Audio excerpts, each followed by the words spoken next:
You understand? The real rock rhythm have to play it. And that's how the thing used to go. Nowadays, these young artists, they don't want to come in at the dance then. Them compose, you know. Right now, we really deal with more of, I would say, the up and coming acts, or the artists that's like, you know, like, I would say like the kid stuff. Our demo is like that kid stuff, that here today, gone tomorrow music. Hate to say that, but that's what our demo is. That's our audience.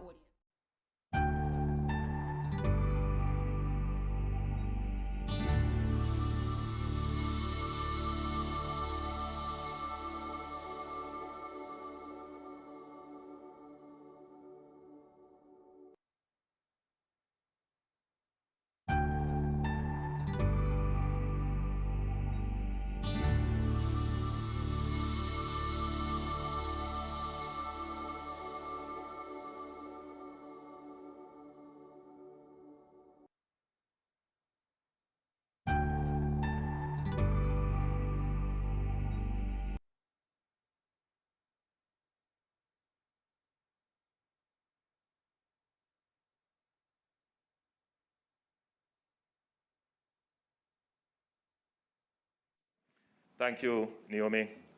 Good afternoon, everyone. Thank you for joining this COVID-19 press conference.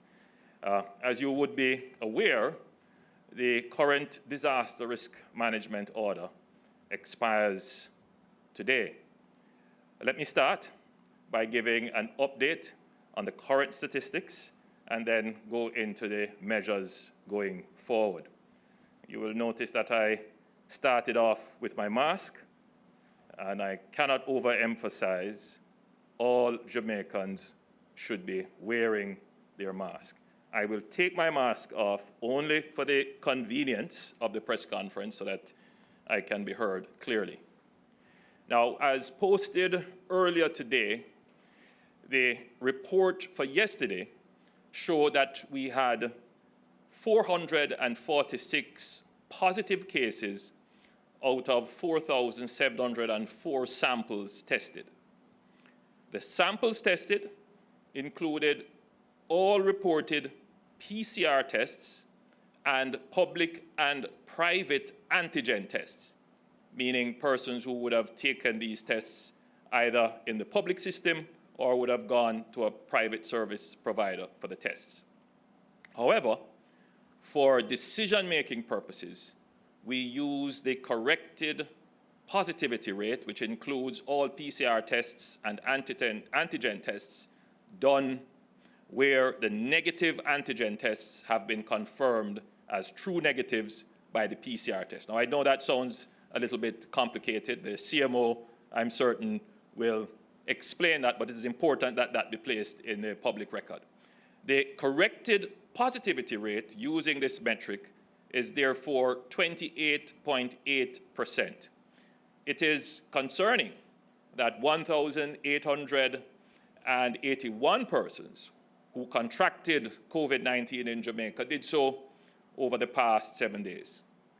Based on yesterday cumulative numbers, Jamaica recorded 23,263 cumulative cases of COVID-19, and unfortunately, 422 persons have died due to the pandemic, which represents a case fatality rate of approximately 1.8%.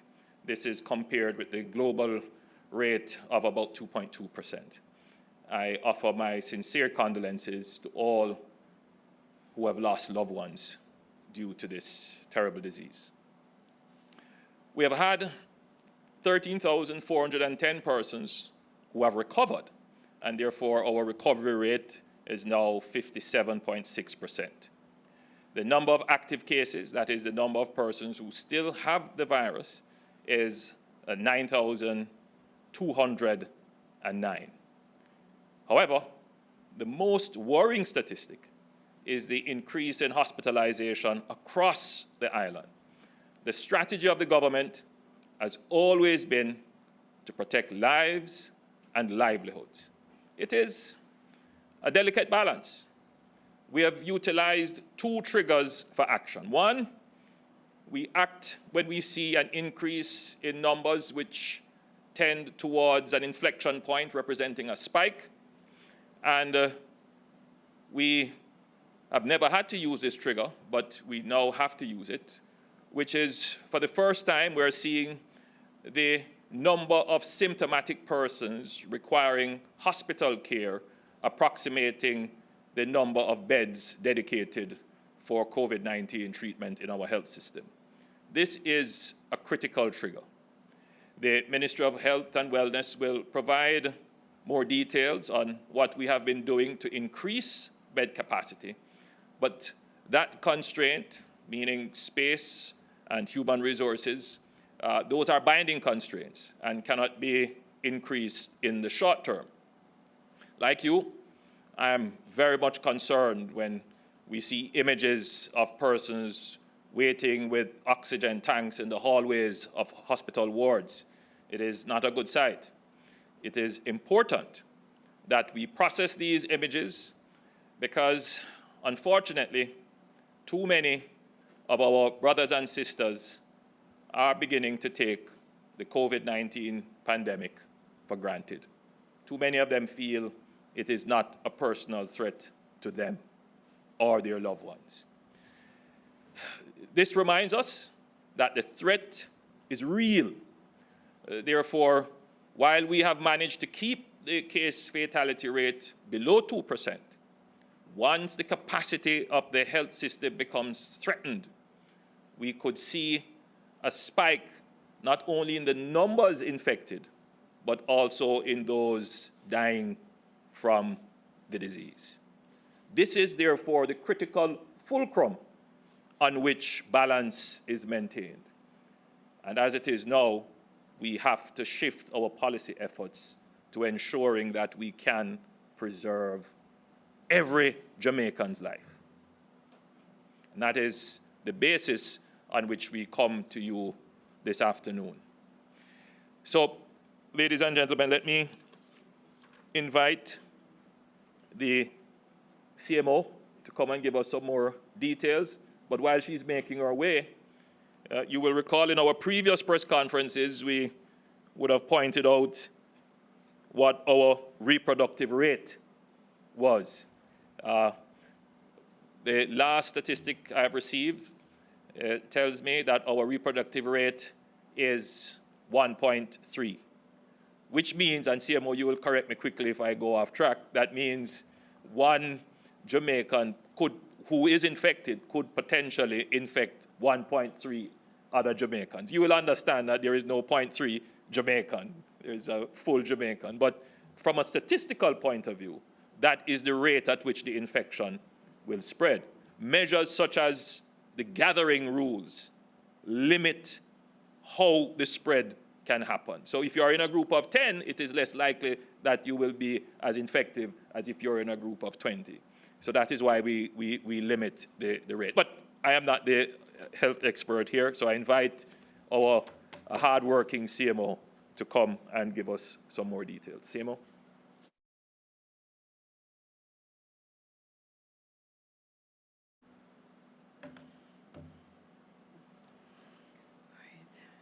Thank you, Prime Minister. Good evening, everyone. We will follow the slides.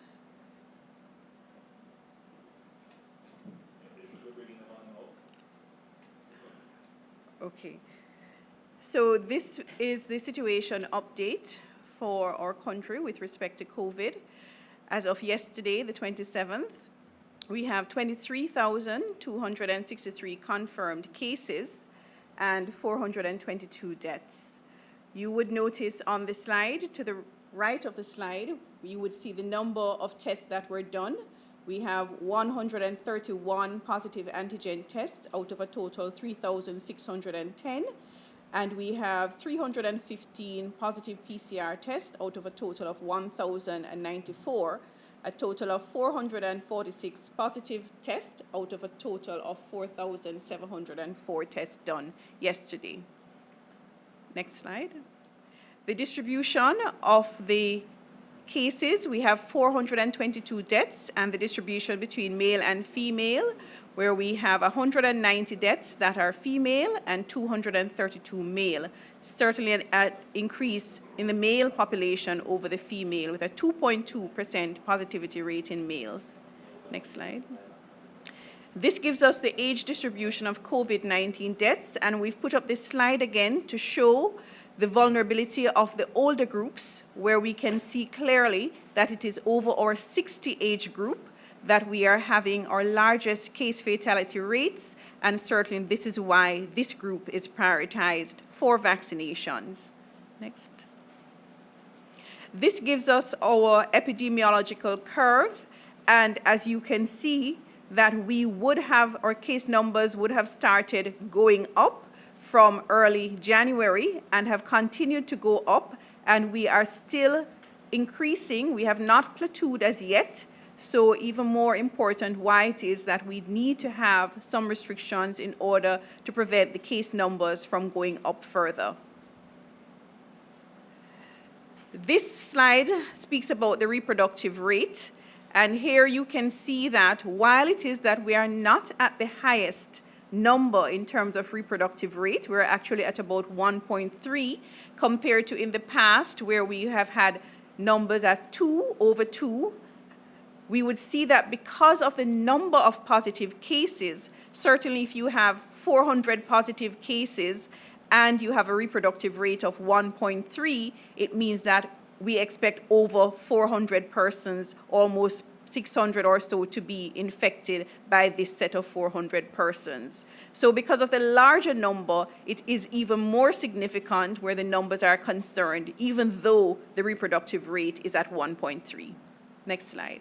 And this gives us an example of just working out the numbers to say that if we count on January the 22nd, where we had 118 cases, and we assume a reproductive rate of 1.3, by the end of the week on January the 30th, we would have 438 cases with a reproductive rate of 1.3.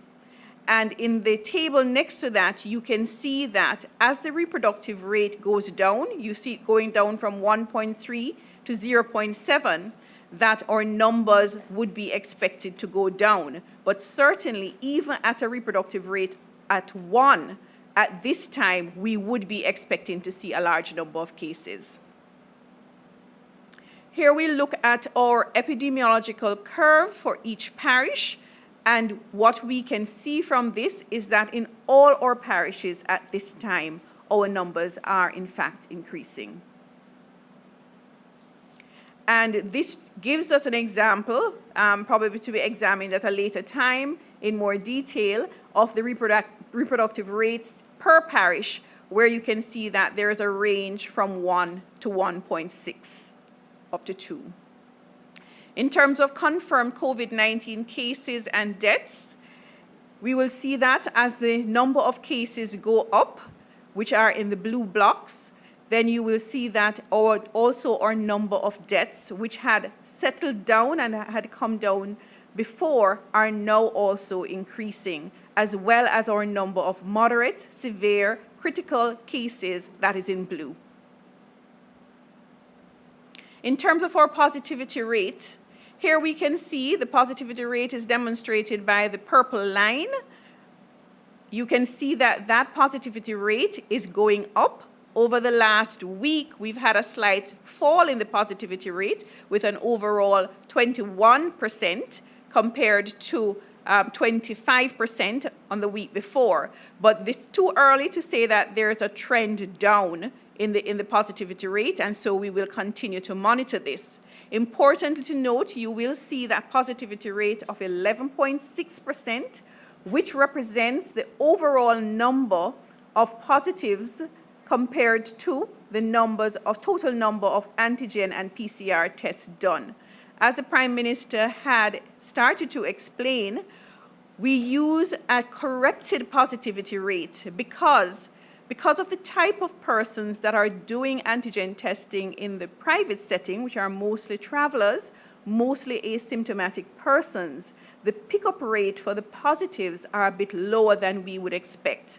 Therefore, to use that positive number, that number of positive cases, a few number compared to a large number, as you had seen in the first slide, about a 3% positivity rate in terms of the antigen testing, it would give us a wrong impression of what is truly happening in country, because we know that there are a lot of false negatives in that set, and these have not gone on to do PCR testing for confirmation. Hence why we have a corrected positivity rate at 21% that is denoted in the red line. Here we quickly look at what's happening across the parishes, and we can see that our problem parishes still remain St. Catherine, Kingston and St. Andrew, St. James, and we've had increasing cases in Clarendon, in Manchester, and in St. Anne. So the precautions, persons in those parishes really need to pay particular attention to precautions. Again, looking at our communities across the country, we can see heavily that parishes of St. Catherine, Kingston and St. Andrew, St. Anne, and some of the southern parishes are affected with positive cases over the last 2 weeks.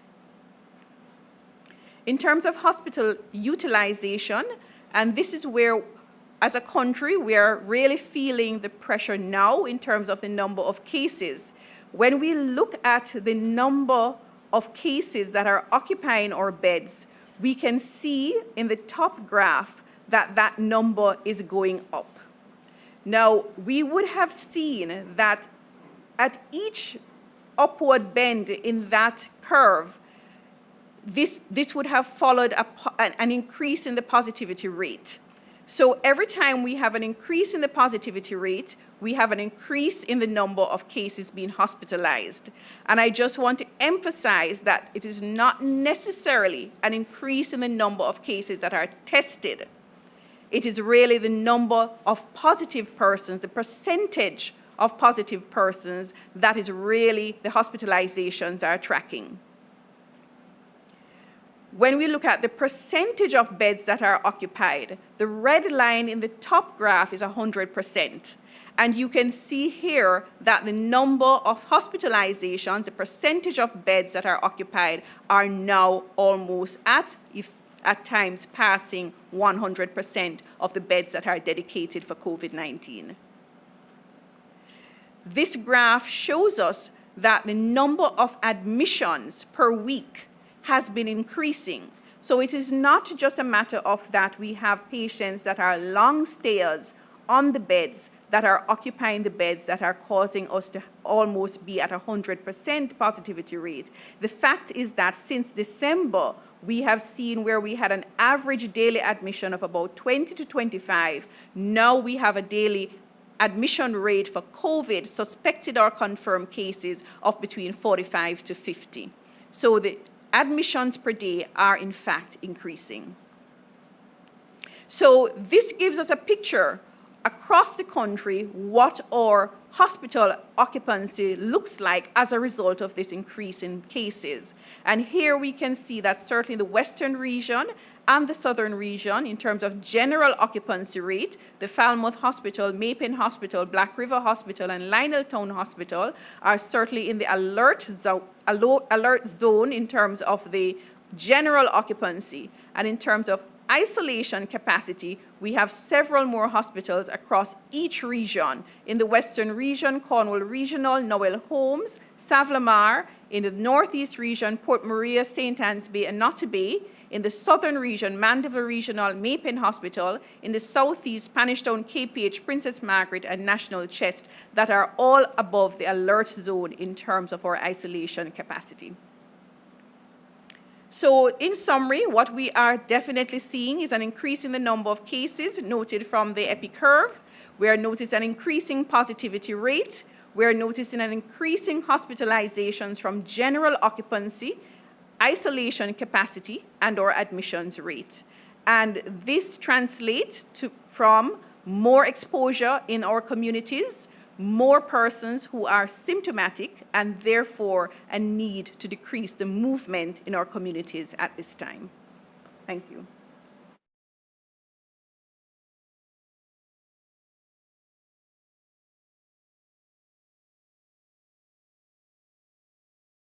You will agree with me that that was a very comprehensive presentation. I'll now invite Minister Tufton to give you even more details about our health system and some of our plans to increase capacity. Minister Tufton.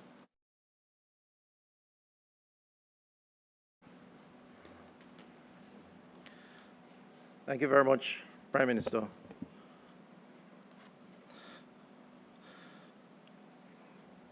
Colleague cabinet members, permanent secretaries, our chief medical officer, other government officials, members of the media, ladies and gentlemen, good evening to you all. Today, we stand at a new phase of our experience with COVID-19. Since February 2020, a full year ago, the team at the Ministry of Health and Wellness has had as our main objective the management of the spread of the pandemic in a way that would not overwhelm our health infrastructure.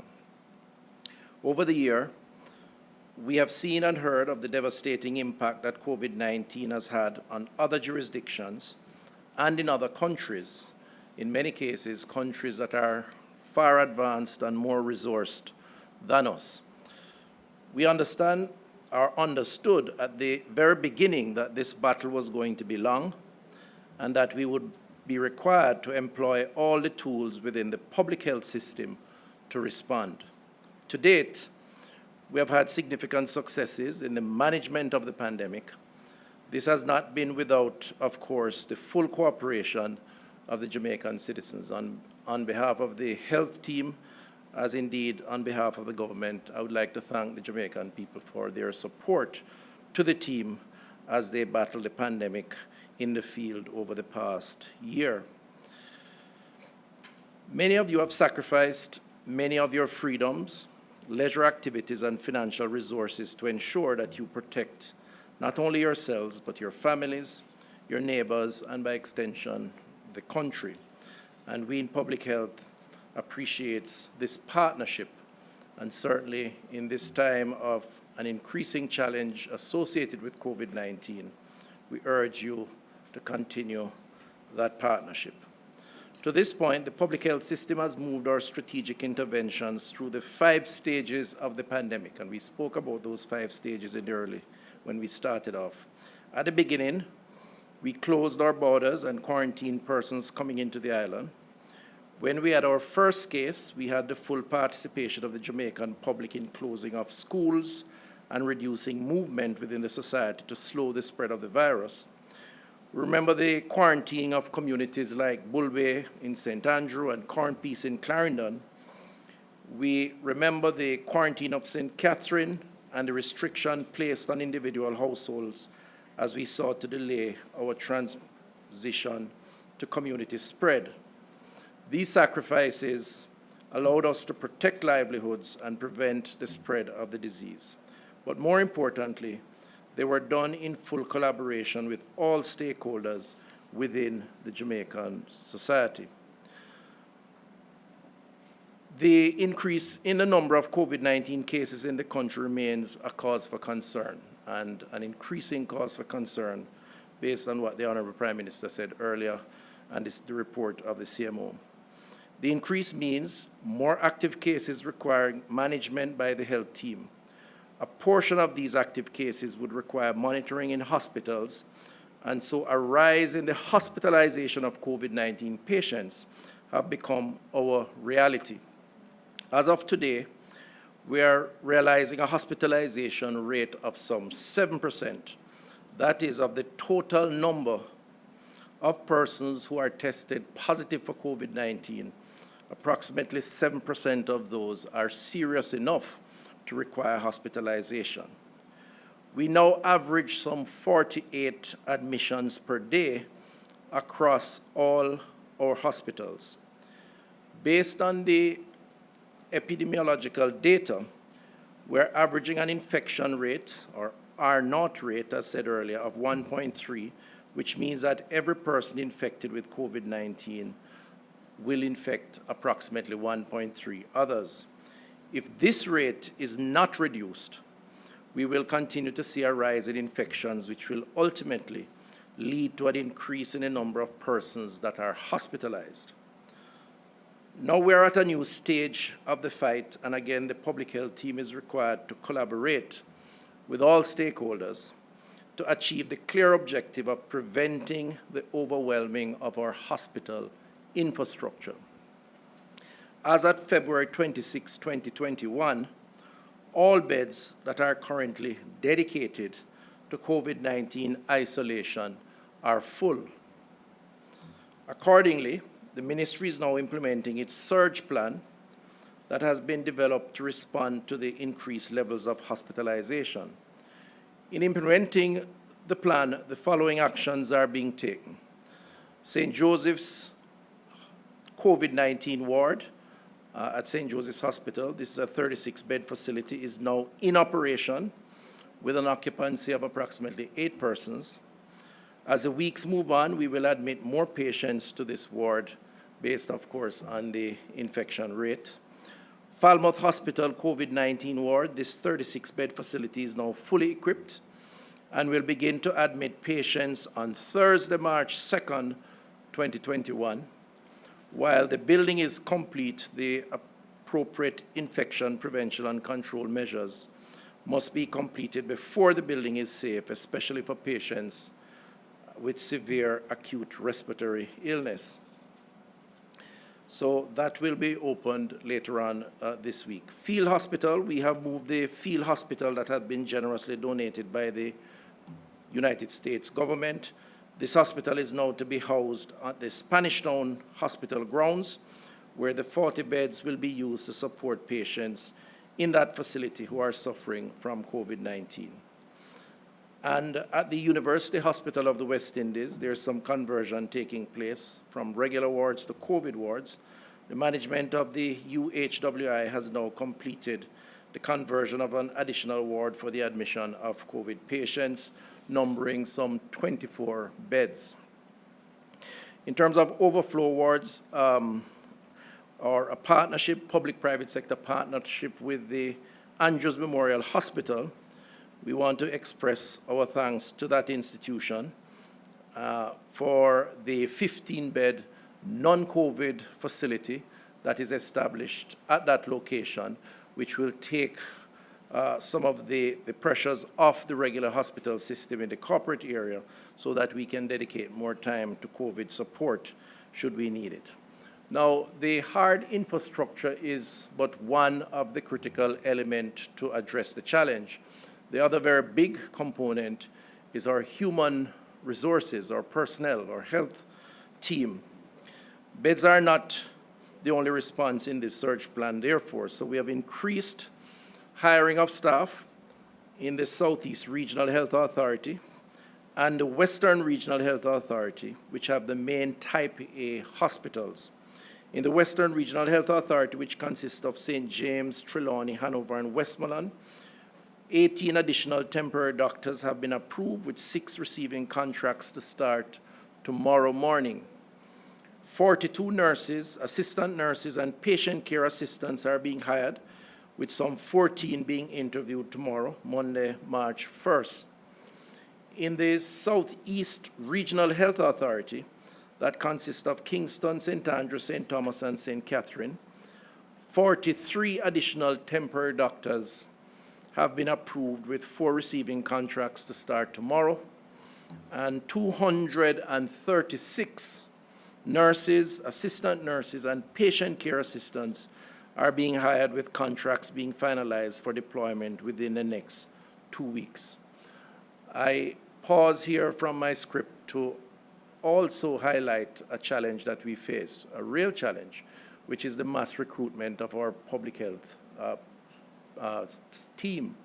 The University Hospital alone, they tell me, from January to date, 2021, have lost over 70 nurses who have been recruited by other countries paying much more attractive salaries, of course, trying to address their own issues.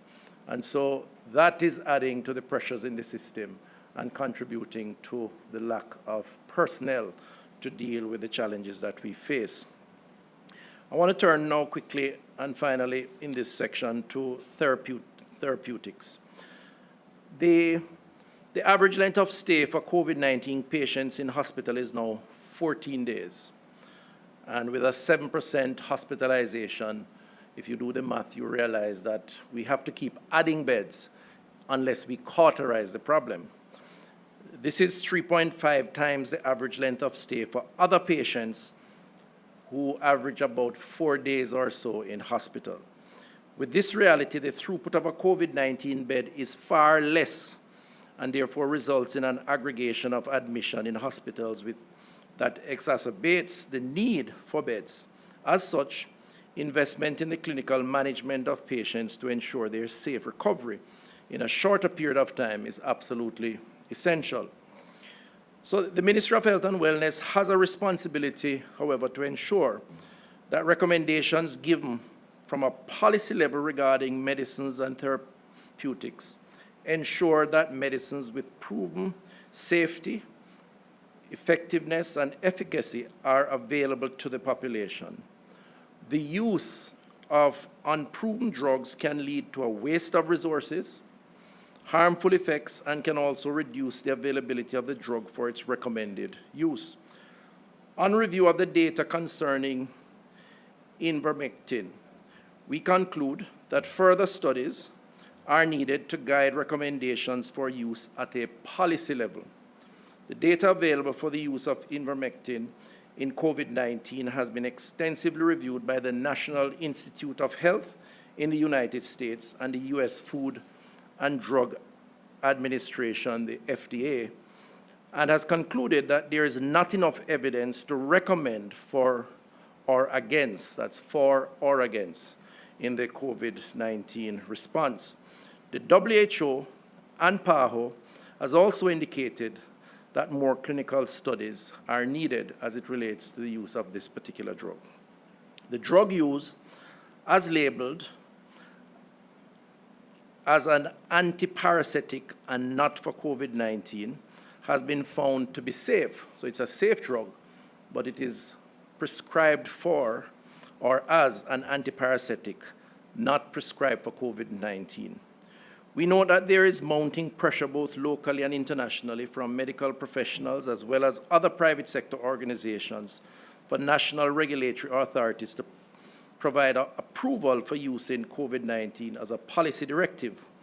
We also note that there are some fairly large-scale studies that are underway, and we await those outcomes to provide further guidance on safety and efficacy.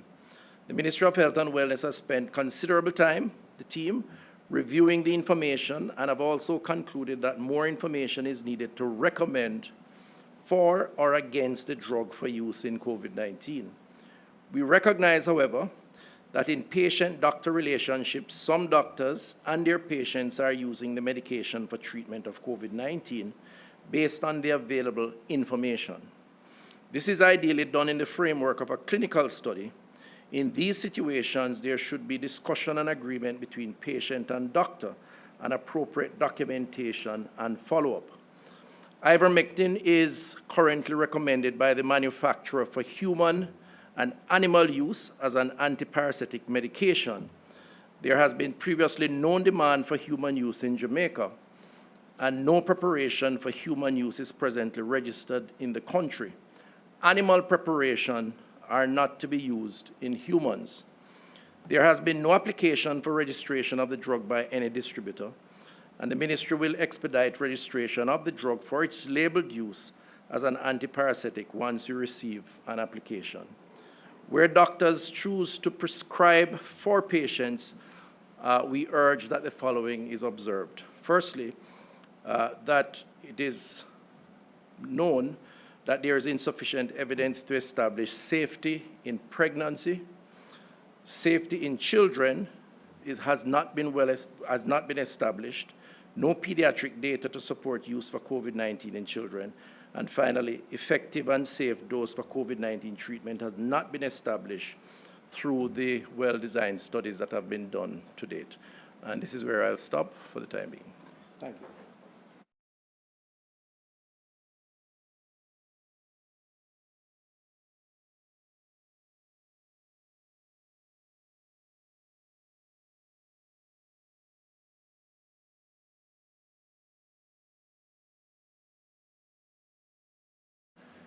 Thank you, Minister Tufton. From what we have said, it is now clear, or should be clear, to the public that our health system is at a critical limit.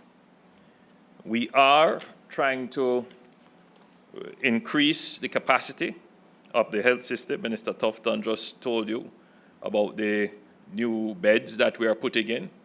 But again, I stress that this is only a temporary measure, because if the numbers continue to rise very quickly, the capacity that we have put in will be used up. And, we can only increase the number of beds within the existing hospital space. And it takes us a year, 2 years even, to build a new hospital. So it is only a short-term measure. So the pressures that we are seeing on our health system clearly indicate the need for decisive action. The Cabinet met yesterday and agreed on the following measures under the Disaster Risk Management Act, commencing March 1, 2020. 2021. Oh, we really need to forget about 2020. It's such a terrible year for us. Yes, so generally the measures are for 3 weeks in the first instance, and of course are constantly under review. However, given the need for notice to facilitate implementation, not all of the measures, the new measures, will come into effect as of tomorrow. So the curfew hour will remain at 8 p.m.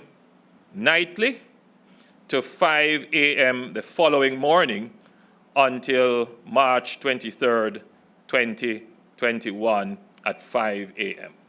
Let me say a few words on the curfew.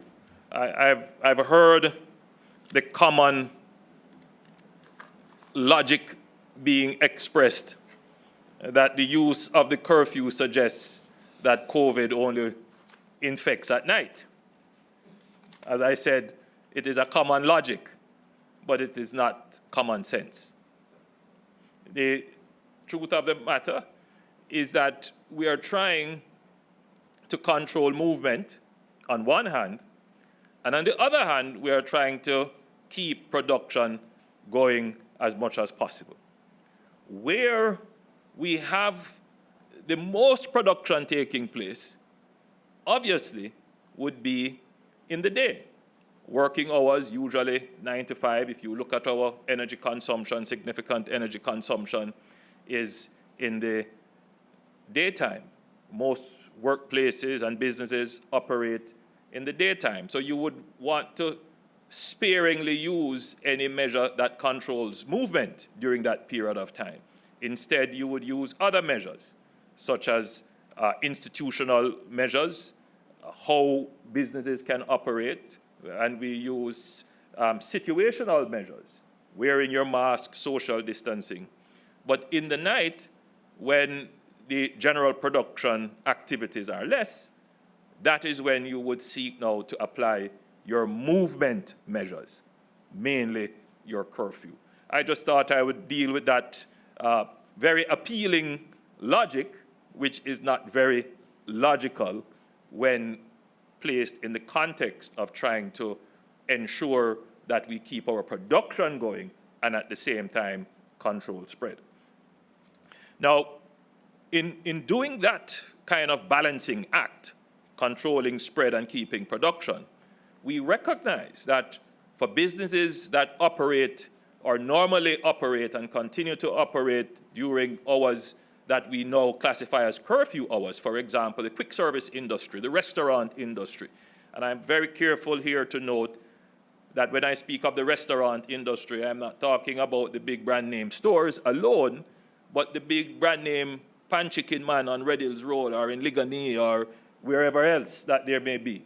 In my constituency, which I have to mention on the hip strip in Olympic Way, they are part of that quick service industry. So we are very concerned because that industry employs a significant number of Jamaicans. It contributes to the income of many households. So we know that the curfew hours is greatly impacting that industry. It is not beyond us, however, to find solutions to allow for what I like to call the emergence of the delivery economy. The delivery economy is emerging even without government market-making activities. It is emerging naturally as businesses migrate online, as service fulfillment websites and so forth become popular. The configuration of how fulfillment happens changes. So before, the common fulfillment would be for the consumer to go to the place of consumption, meaning that they would go to the store or to the supermarket and pick up the goods. With the online economy, that is flipped around.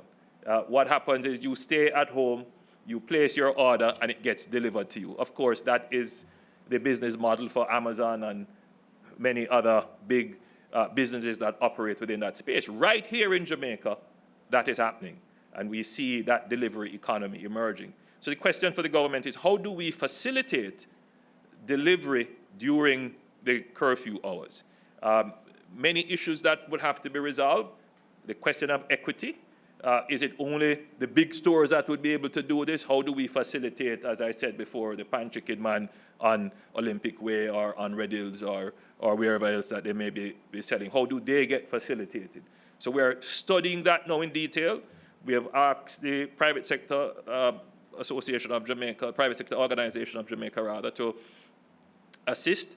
I had a presentation from them a few nights ago, which showed how it could be done. So we have a subcommittee of cabinet now looking at how we could actually implement. We have agreed that we will do it, test it first in a geographical area, and as soon as those details are refined, we will bring that to the country.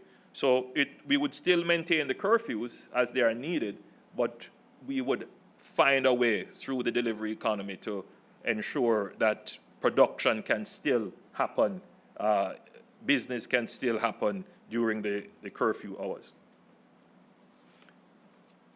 Zoos, parks, gyms, attractions, and bars will be closed at 6 p.m.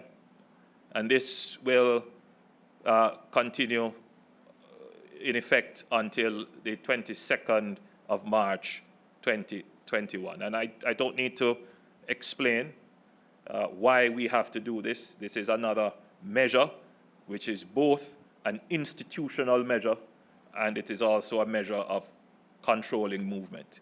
So by 6 p.m., zoos, parks, gyms, attractions, and bars, starting the 1st of March to the 22nd of March, they will close at 6 p.m.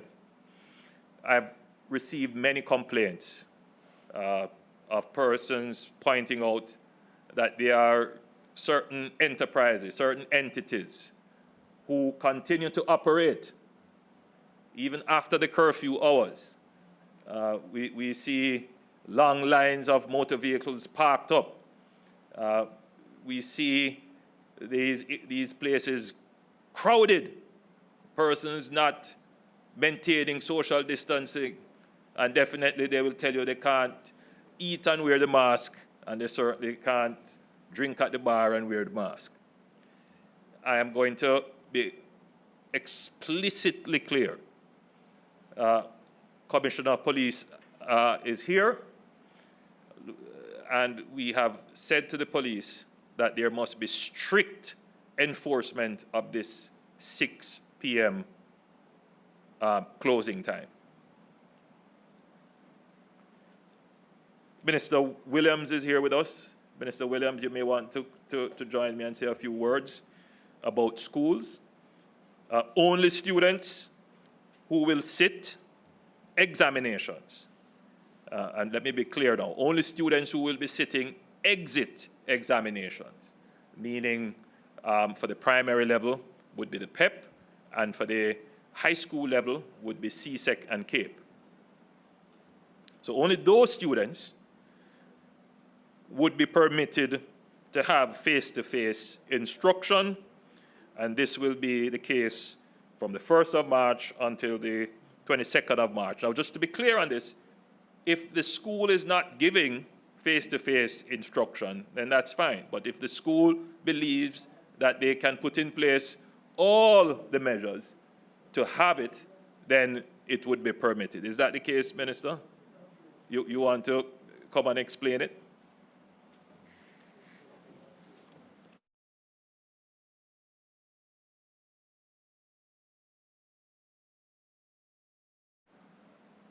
So as explained at the press conference last Wednesday, for our public schools that are allowed to be in the face-to-face mode, we have said that only children who are studying for the exit exams, which will be grade 6 in the primary schools, and grades 11, 12, and 13 in our high schools, that will be allowed in those schools that have been approved for face-to-face. As you're well aware, not all our schools are yet approved for face-to-face, so we are addressing the ones that are approved for face-to-face.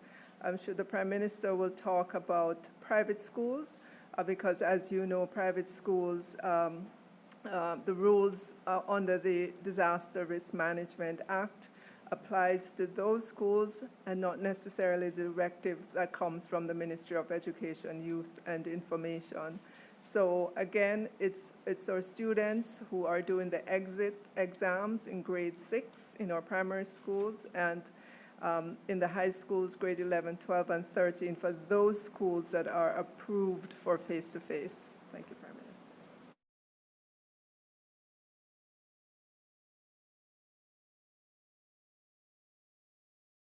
All right, so there you have it from the Minister of Education. So there are some schools that were pre-approved. Only those schools can carry out, if they choose to, because they may choose not to, if they choose to, face-to-face, and it is only the exit exam grades, meaning grades 12 and 13, fifth form, 11, 12, and 13, and grade 6. Perfect. As it relates to private schools, now, we made an exemption, or rather an exception, to allow face-to-face for private schools.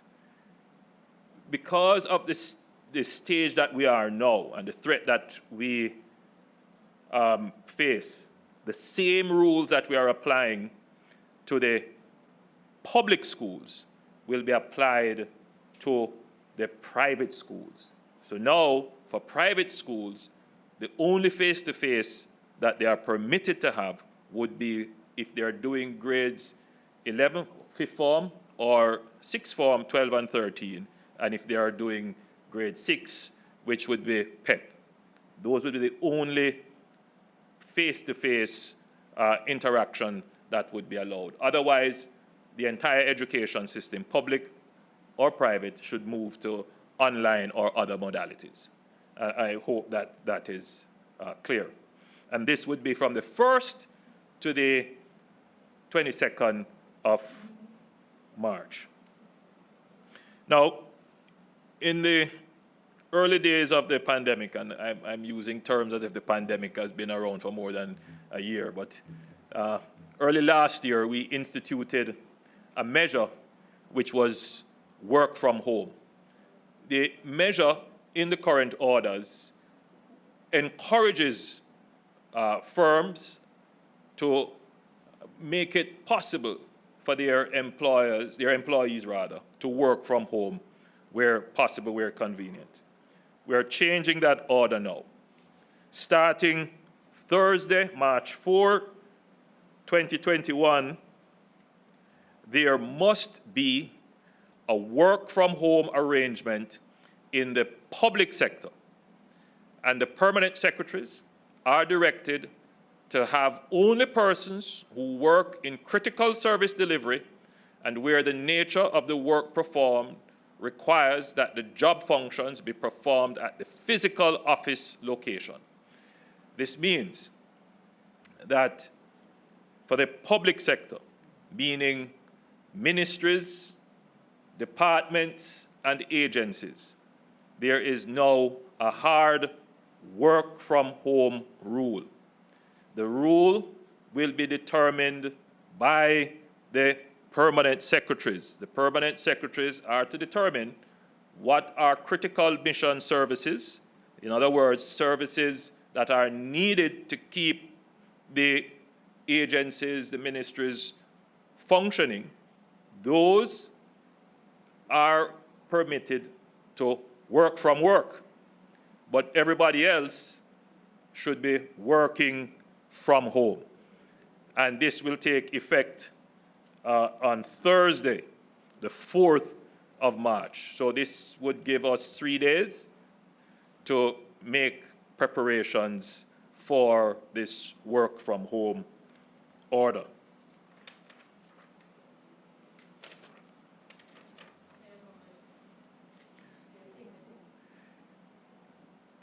I'm being told it should be stay at home. Oh, yes. No, it's a work from home order. I'm coming to that one. Thank you, Merle. I'm just making sure I have everything here in order. All right, so the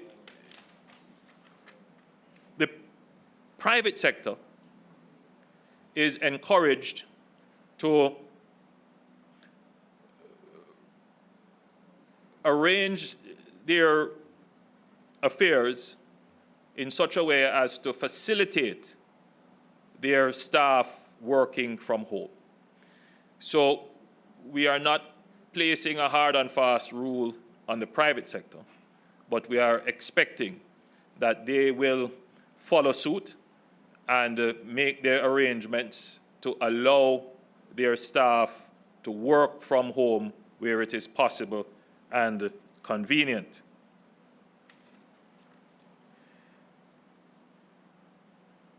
We already have in the order the provision that where a member of staff has a comorbidity, serious illness, has to take care of someone who is ill or someone who is physically or otherwise challenged, that person should be allowed, if they request it, to work from home. And I want to emphasize that here as well, and that rule applies both for the public sector and the private sector, and that is in the Disaster Risk Management Act.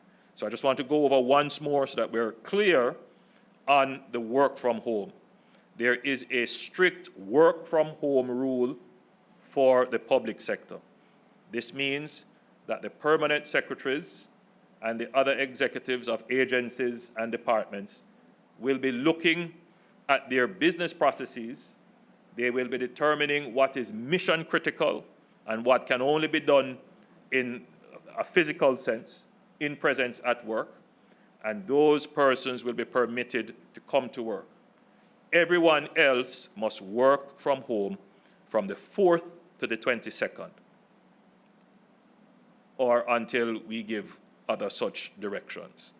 For the private sector, you are mandated to do similarly, review your business processes, and where it is possible and convenient, we encourage you to have your staff work from home. If there is a member of staff that has a comorbidity, or has someone who is ill at home, or has someone who has some challenges mental, physical, otherwise, that person can apply or should apply to their employer, and the employer is obliged to allow them to work from home. That is specified in the order. The public gathering limit will remain at 10 persons until March 22nd, 2021. We did not seek to adjust that down any further. If we find that we are not hitting the plateau that we are expecting by virtue of the present measures, then you could see this number go down to 5. But for now, we will keep it at 10. This is a very important number. It creates confusion. I know some people don't know how to interpret this number. But just to go back to the reproductive rate of the virus, if where we are now, the probability of someone who is infected infecting others, 1.3, meaning that an infected person has a 100% chance of infecting at least one more person and a 30% chance of infecting someone else, if you want to interpret it that way.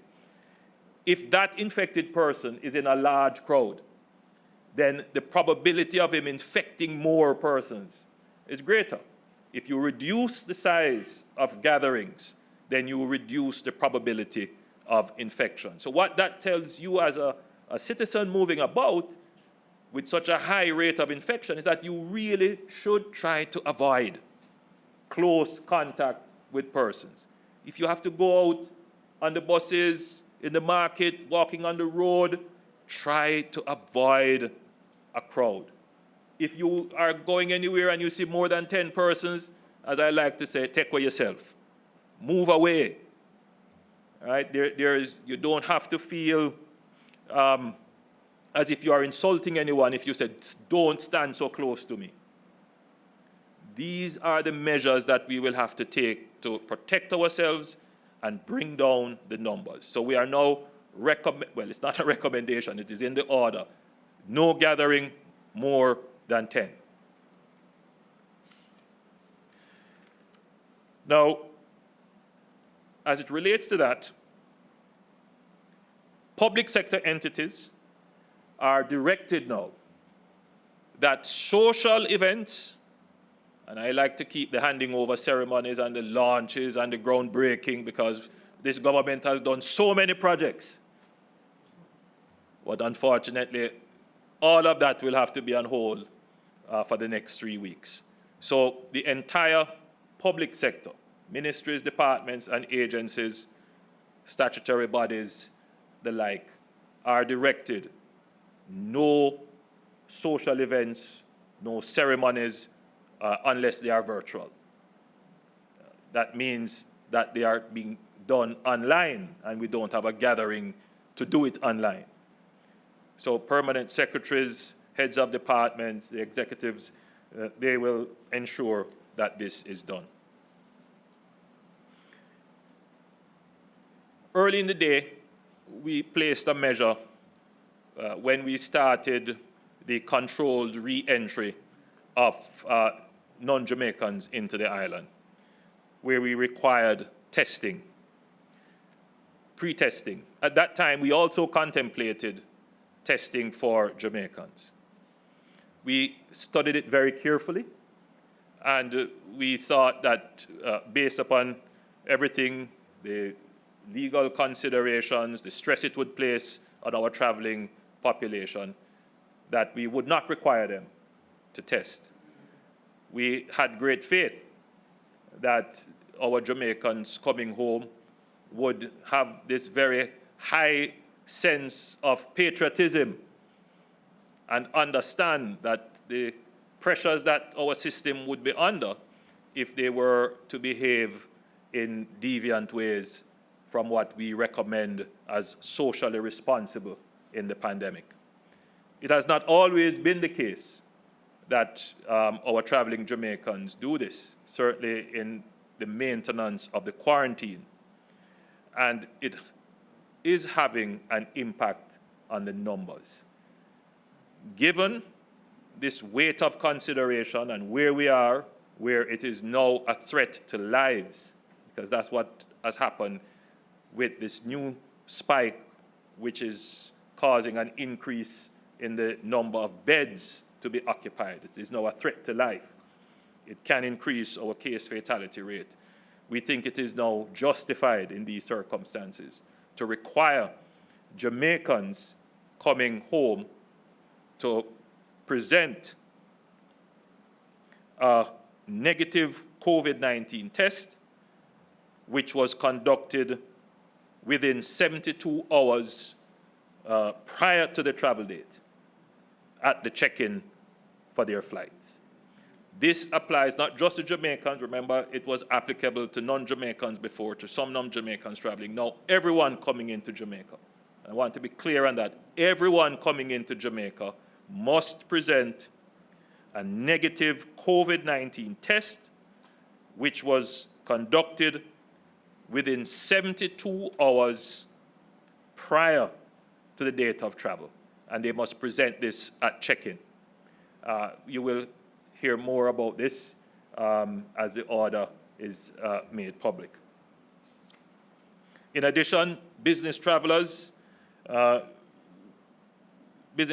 were always required to present their tests, and they were tested again, and upon a negative test, they were allowed to go and do their business and return to where they were staying. This will continue to be the case, but they must also present a pre-test. They will be tested, but now we are going to require that they pay for their tests. The government has to shift this burden because obviously the limited budget that we have in every area we have to try and save. So we will shift the burden of the PCR test onto the business traveler.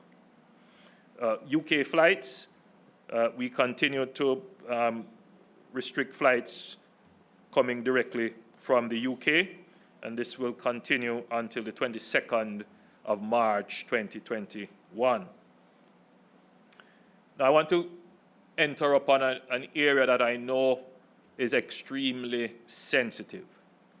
Cabinet deliberated on this for over an hour last night, and this is a matter of funerals and burials. We don't want to trespass upon the rights of our citizens in these matters. Losing a loved one and going through the funeral process and the grieving process can be quite difficult.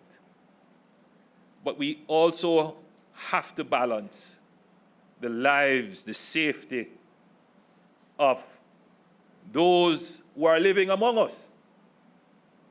Because what we see is that even though we have placed restrictions on funerals, and we made some exemptions to have funeral memorial services in the church, and the funeral service to have the same number as at the graveside, which was 10 or 15, 10 mourners and 5 clergy and attendants. We notice that our Jamaicans are becoming very creative, and the funeral service is happening right at the burial ground.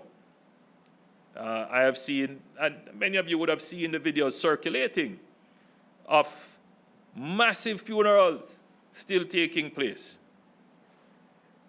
There is no way that we're going to reduce the numbers of infection and by that reduce our positivity rate, reduce our bed occupancy rate, and maintain our case fatality rate if we allow this to continue. So the new measures as it relates to funeral, effective the 8th of March to the 22nd of March, funerals and burials will be prohibited. We have given a directive to the municipal authorities that no burial orders should be issued. Let me explain what this means. So from the 1st to the 7th, funerals that were already scheduled, which we think is only fair, we give notice. So those funerals can go ahead, but they must conform with the rules under the Disaster Risk Management Act. 10 mourners and 5 inclusive clergy and attendants. 15, no more. Again, we have asked the police to be strict with this. After the 8th, there will be no funeral permitted, no burials permitted until the 22nd. We have to take this drastic action because we do not see any willingness on the part of our brothers and sisters. Not everyone, some people do comply, but we are seeing a significant level of non-compliance in this area.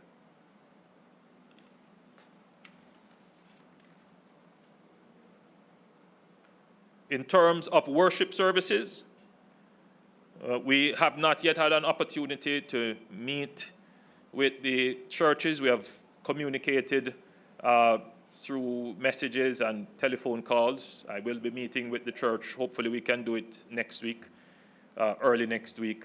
But we have had some indications that the church would cooperate with these measures. So we have amended the orders as it relates to worship services. So for the period March 1st to 22nd, we have placed new orders, new measures in the orders, and we know that our churches will self-regulate. And I must say here that our churches generally, since we have put in place the orders regulating services, that the churches have owned it, and they have, by and large, followed the rules. So I'm very satisfied with the leadership that our churches have shown. So now churches will be directed to engage in only online services for the next 3 weeks. Online services only.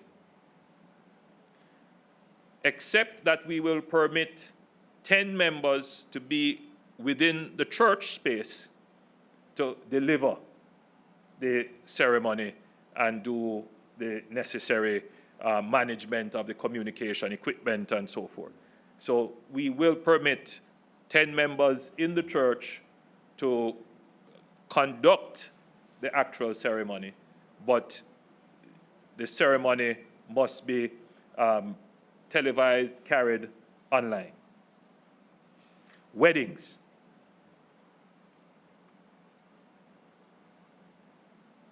We will continue to allow weddings, except that the cap that we had placed on weddings, which was 50, we have now halved that, so only 25 persons, including the bride, groom, who else we need? The bride, groom, pastor, and the 2 witnesses, right? Of course, you can have your best man and the maid of honor and a few others, the mother and the parents of the bride and the parents of the groom.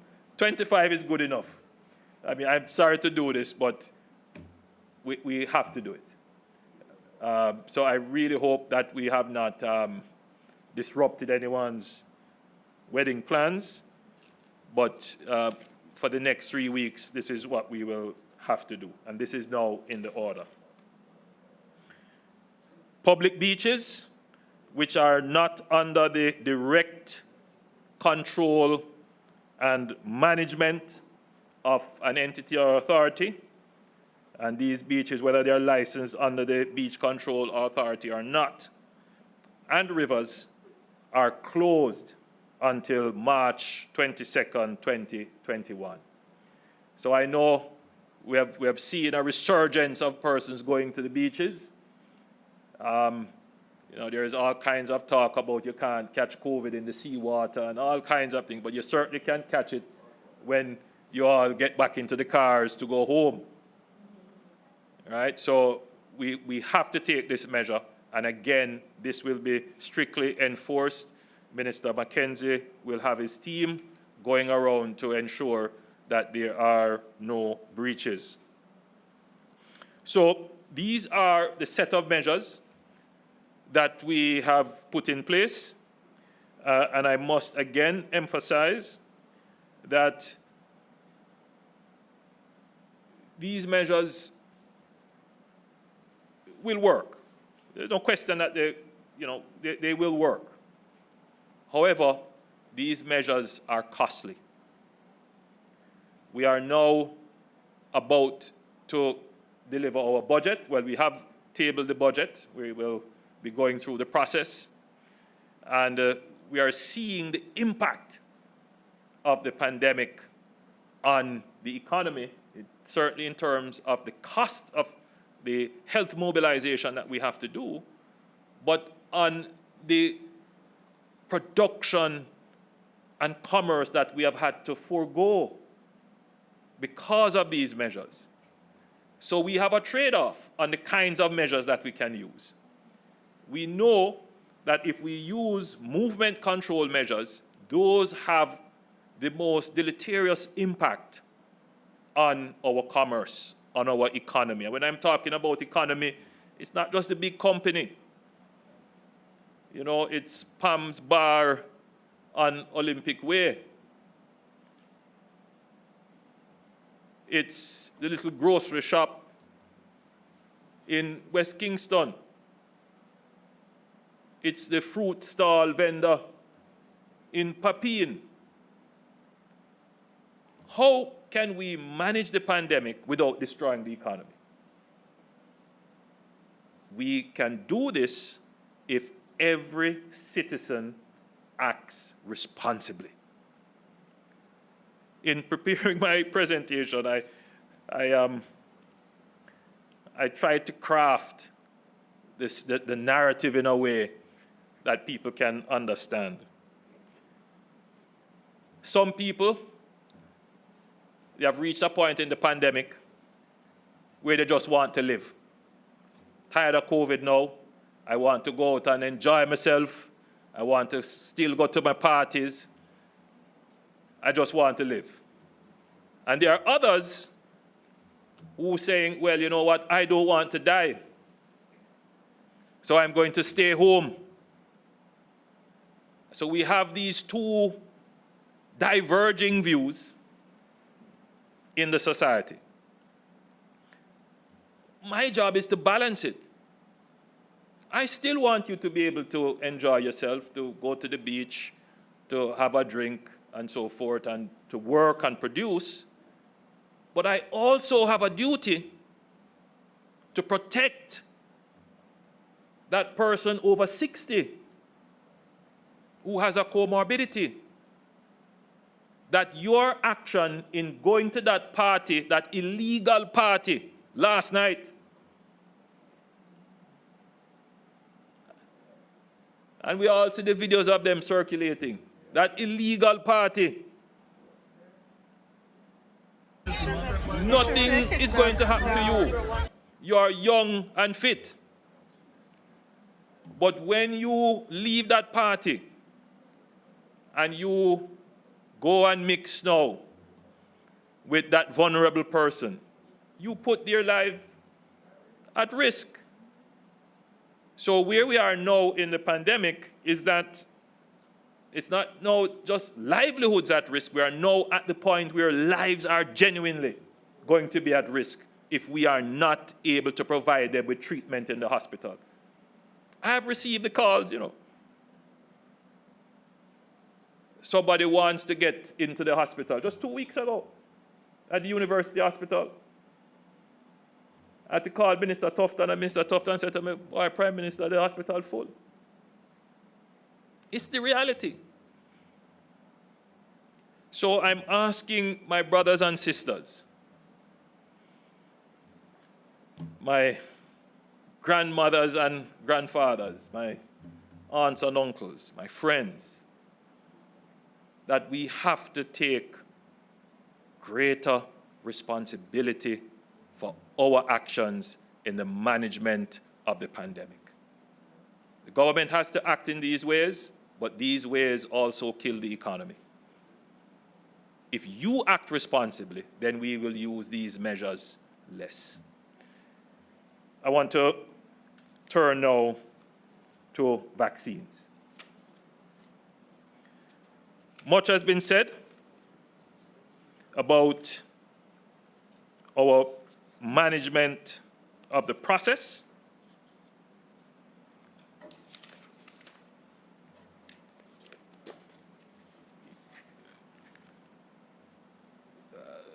Minister Tufton will give us some more details on that.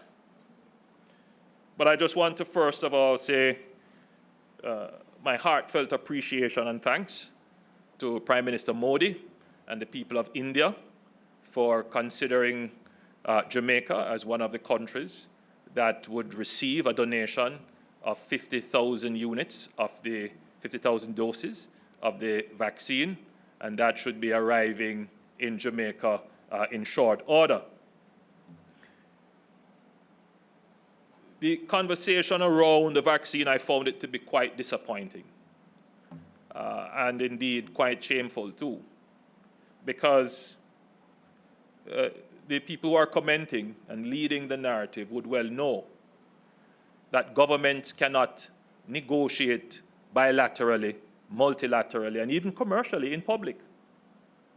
That once we initiate negotiations, sometimes there are clauses in agreements. Sometimes it is just appropriate that we do not disclose these negotiations until they are at the point of fruition. Now, not because we haven't said anything doesn't mean that nothing is happening. And that gap between the point of initiation of negotiations and the point of fruition leaves a gap. And within that gap, persons have sought to exploit it by creating narratives of chaos and confusion. Quite unfortunate with a matter of vaccine which is of national importance. We have always been very clear and upfront with the people of Jamaica. We were first out of the blocks to say once the vaccines are available, we will make it. Once they are available and certified as safe, which is what we did as a government. We did not accept any vaccines until they were certified. So when others were saying, why you don't take the vaccine? I wondered if that is what they would have done if they were at the wicket. Again, we must resist the urge for cheap politics. We have been following closely this vaccine issue. A lot of politics around vaccine. I have been on international fora speaking out against the hoarding of vaccines because it is a reality. It is a reality of the world. The countries who have the capacity to purchase it and produce it, they are going to vaccinate their population first. We are part of a multilateral system, and we, for our foreign policy and strategic reasons, we defend multilateralism. And that is why we participate in things like COVAX and the African platform, which will secure supplies for countries like Jamaica who may not have the resources and the capacity. But even then, we are not going to be first in the line. We have to depend on global institutions because we wouldn't have the institutions here to certify definitively whether a vaccine is safe or not. So these are considerations that your government takes in your behalf, not cavalier, not careless, but for your safety. And we can't just go and secure any deal because you can get a vaccine for $50 and you can get one for $4. And we have to negotiate. But more than that, what we would not want is to bring vaccines here and we are not ready to distribute it. Because the vaccines have a definite shelf life. So we have to time supplies to make sure that when the vaccines land here, very quickly we can turn them around. We received a presentation, which we will share with you later on, about how this will be done. Very granular, very detailed. And before I invite Minister Tufton and Minister Johnson-Smith to give you some more detail, we would like the public to be assured that at our cabinet meeting last night, we settled on some fundamental principles as to how the vaccines will be delivered. Priority number one, principle number one, is that the vaccines must be delivered on a basis of equity. Equity, meaning that those who need it the most, those who are most vulnerable, those are the persons who should receive it first. Second principle is efficiency. If we offer you the vaccine and you don't take it, then we will move to the next person, because we can't leave it there waiting on you. The vaccine will spoil on us, we lose the money. So we're going to find the most efficient path of delivering the vaccine. The third principle is transparency. I'll find another word for it, but I'll use transparency for now. All our ministers, all our political personnel have been directed that they must not interfere in the established schedule of inoculation. Nobody must call any minister or any political figure to jump the line for vaccination. And I'm very clear on that. If it comes to my attention, there will be serious action.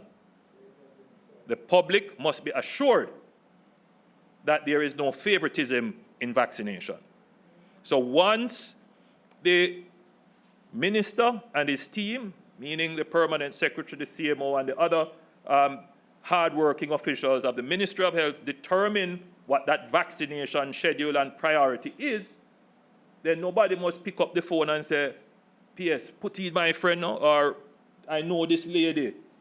That cannot work. So, Minister Tufton.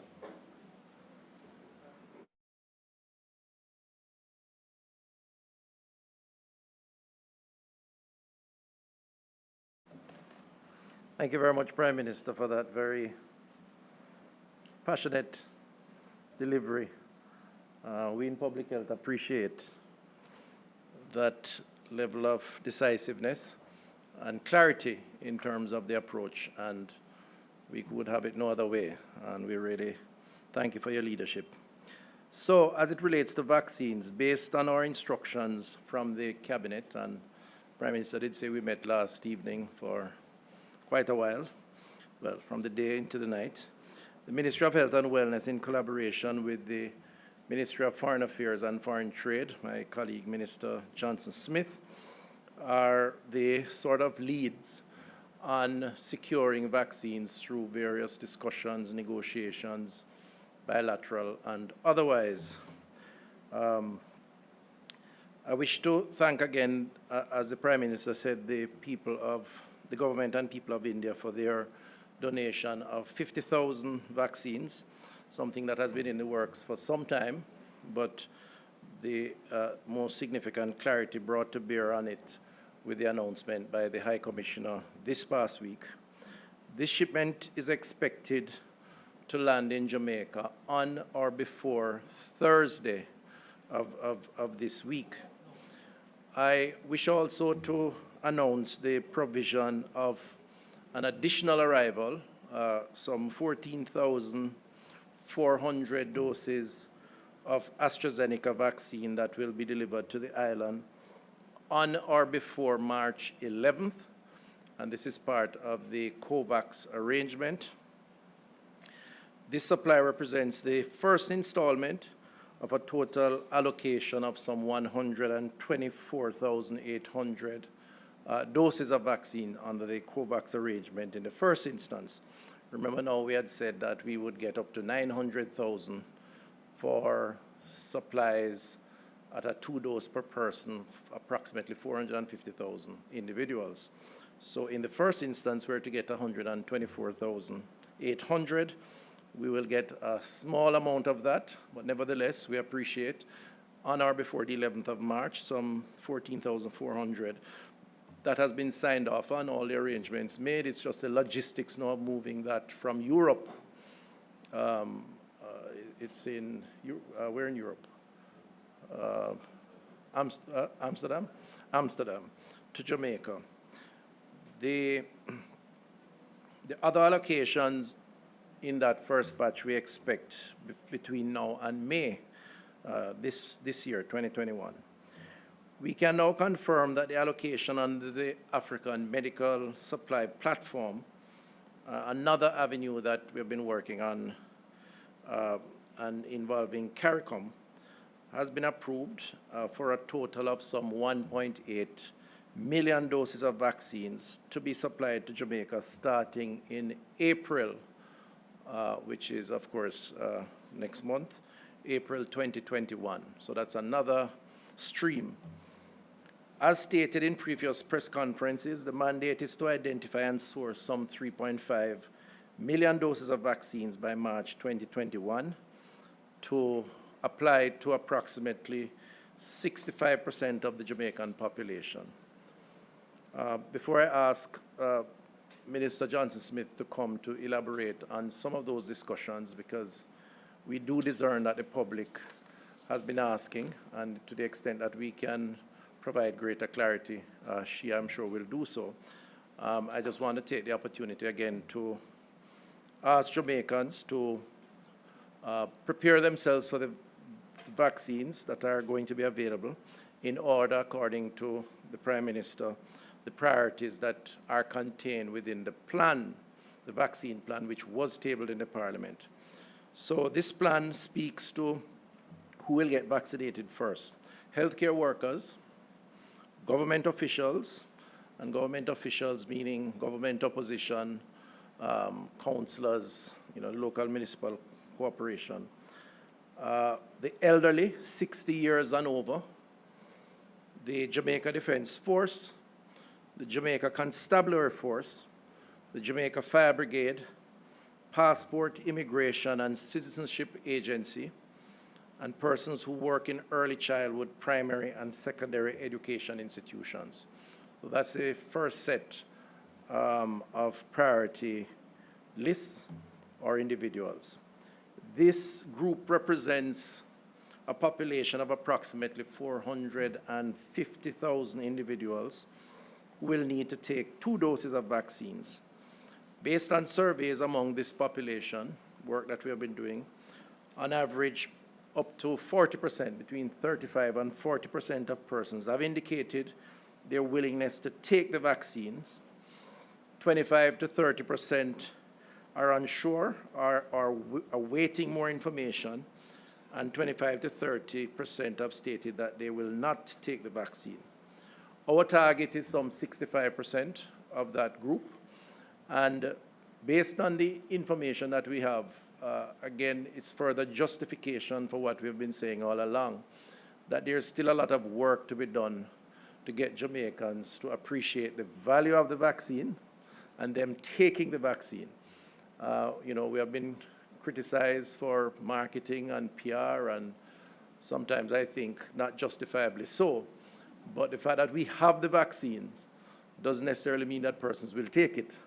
And there's going to be a lot of work that will need to be done in the weeks and months to come, both internally within public health, but also through community outreach, public education, and other efforts to get a take-up of at least 65%. And if it's 65 to 70% is really the point where you would get the herd immunity that you seek, so that COVID, as a public health threat, will not be a challenge to the population and the country resuming normality and getting back to business. So it's very important that we get to that number as quickly as possible based on availability. On Thursday, March 4th, at our regular COVID conversation, which we have each week, we will give a detailed breakdown of the arrangements that are being made, which was presented to Cabinet yesterday. But we do have a plan in terms of ensuring the logistics of getting the vaccines here, the inventory management and logistics arrangements to move it out into the field. We have identified 75 locations. We have trained over 550 healthcare workers. And up to Friday, I was visiting a few of the facilities just looking at the arrangements. So we will give a breakout and more details on that to reassure the public that we are comfortable with what the arrangements are, and we're just waiting now on the vaccines to be available. At this time, I'm going to ask my colleague, Minister, in keeping with the Prime Minister's earlier statement, to give an overview of some of the arrangements that are being made to secure additional supplies. Minister Johnson.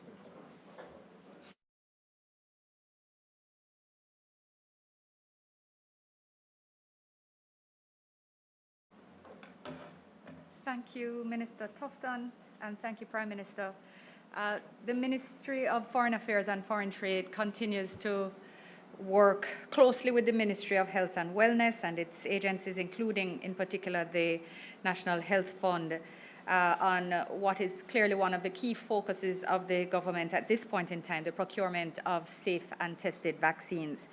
And I wish to share that, notwithstanding the fact that the very nature of these discussions don't lend themselves to public discussion, because that is the nature of diplomacy, that our outreach has been extensive and intensive. It has been at the bilateral level. It has been facilitating with multilateral organizations, through regional organizations, and through private entities, unusually so. Unfortunately, our silence, I think, on some of these matters has led to not only legitimate questions, but also opportunistic arguments. And that has been unfortunate. The Prime Minister has spoken to that. But I do believe that there are just one or two points that I could share to help contextualize the process through which we've been going. I've heard it said that, Jamaica has been late in our approaches, etc. And this is absolutely not so. I will share one counterpart who, in our discussions about where were good paths for us to approach in respect of vaccine procurement, he shared that his government had, in fact, paid for 10 million doses from October 2020, paid for, and they still had not received the very first one. The global landscape in terms of secure of supply chains and manufacturing processes has been extremely fluid and full of uncertainty and dynamism. And therefore, I share that as an example to contextualize the type of uncertainty that governments the world over, regardless of size and financial resources, have been encountering across the space. I also want to just address a point that I think entered the public discourse last week, indicating that Jamaica had somehow said no to our friends and partners from the government and of the Republic of India in respect of vaccines, and that is why we are receiving them now, while others may have received them before. And I want to, again, debunk that. The letter of offer which we received was dated December 31st, which of course was Thursday, the last working day of the year. The Ministry of Foreign Affairs and Foreign Trade consulted with the Ministry of Health on the 4th, which was the first working day of the year, Monday, and responded on Tuesday, indicating our willingness and our gratitude to receive a gift in respect of in order rather to vaccinate our frontline workers, and that we looked forward to discussing the arrangements that could be made as soon as to ensure that they could be made available when approved for domestic use in Jamaica. And therefore, I hope that that will put to bed the type of discussion, unhelpful discussion, which has been taking place. I wish to add my own and my ministry's own personal thanks to the government and people of the Republic of India in respect of the donation which they have advised should arrive this week. And to remind the Jamaican public that this is part of a cooperative relationship, and we have received, as part of their global support of COVID response among partner developing countries, medical supplies, PPE, pharmaceuticals, and as early as mid last year and as recently as last week. So we continue to work with our partners and express our appreciation for their efforts in that regard.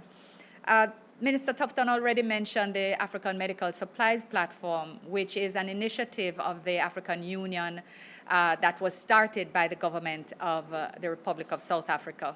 And therefore, our outreach was to the government of South Africa. I spoke with my counterpart, wrote, etc. And we also made outreach through CARICOM, which had also had a direct connection with the AMSP. And Minister Tufton would have spoken to the more than 1 million doses which will be allotted to Jamaica through that platform, but perhaps didn't share that at the outset it was going to be 250,000. And through through changing circumstances, as I spoke to the fluidity before, and our outreach through all efforts, including those of the NHF, that we now have a larger supply for procurement, which has been put in place. And again, we therefore express our appreciation to the government of the Republic of South Africa and to the African Union for having established this excellent platform, which is, again, another example of true South-South cooperation. We assure the Jamaican people that our efforts are being pursued on all fronts, and we acknowledge that in several of our bilateral partners who perhaps the public would have anticipated to be sort of initial benevolent partners in respect of vaccines, that they too have not only had more severe instances of the pandemic than Jamaica has, even to this day, and accordingly have domestic policies which are focused inwardly in terms of vaccination at this point in time. But we have engaged at different levels, and there is an assurance of support to Jamaica as those policies unfold and circumstances change. We continue to engage at different levels, formally and informally, and are 100% confident that our partnerships, our friendships, and our cooperative relationships are secure and enduring, recognizing that all of us are fighting a war against this same invisible COVID-19 foe. I wish to share, of course, again, that we paid into the COVAX facility and continue to work towards our receipt of allocations in that regard. And Jamaica, we had to pay as a self-financing country because we have been defined as a middle-income country according to OECD rules, and you would have heard us speak about this and advocate for a change of this regime. This is something we continue to do on behalf of all developing countries because it will affect us all if we're able to have positive movement in those policies. But we will continue to support the Ministry of Health and Wellness, to support the NHF and indeed the private sector, as manufacturers are often directing distributors to governments, and governments are directing others to manufacturers. There's quite an interesting cycle, dynamic cycle in engagements on vaccines at this point in time. And I just want to assure the Jamaican public that we are ensuring that whatever is sought is known to be safe, and whatever arrangement is made is transparent and effective and in the interests of the Jamaican people. So thank you, Minister Tufton, and thank you, Prime Minister, for giving me the time. Hello.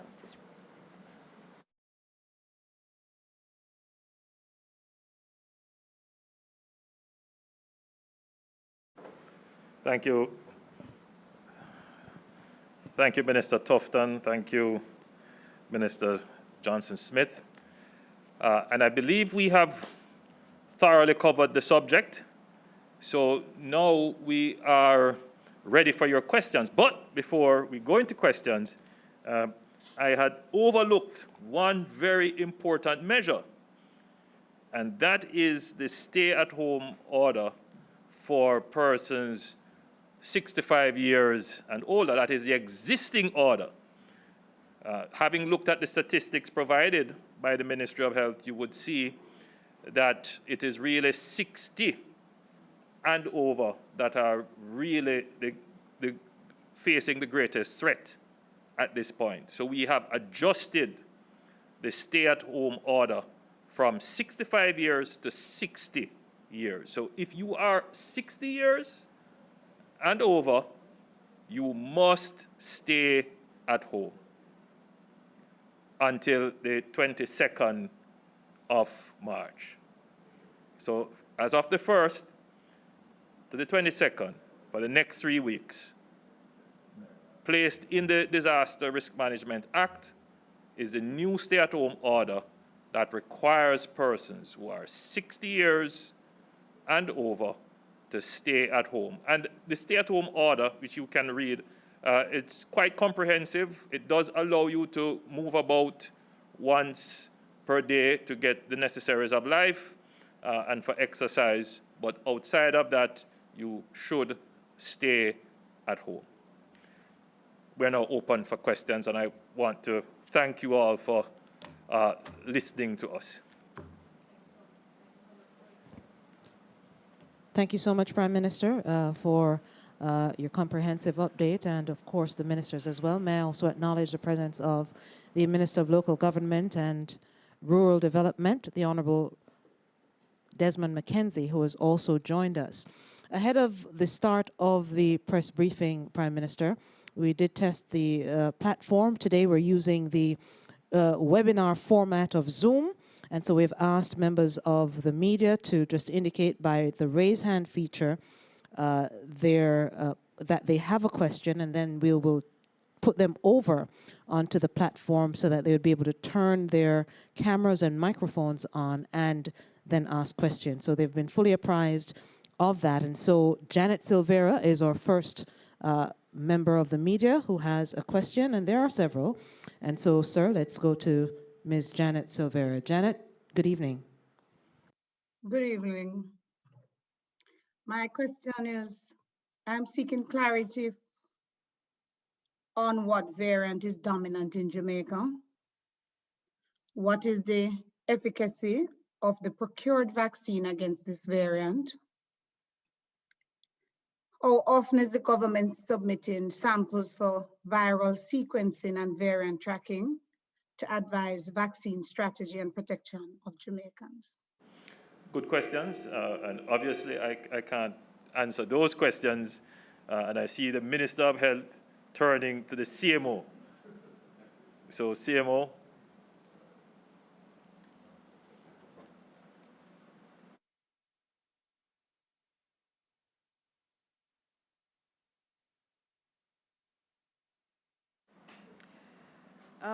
With respect to the testing results, I think that's one of the main things that persons want to know. If we have gotten back the test results so far for the 114 samples that we have sent, no, we have not gotten those back as yet. In terms of what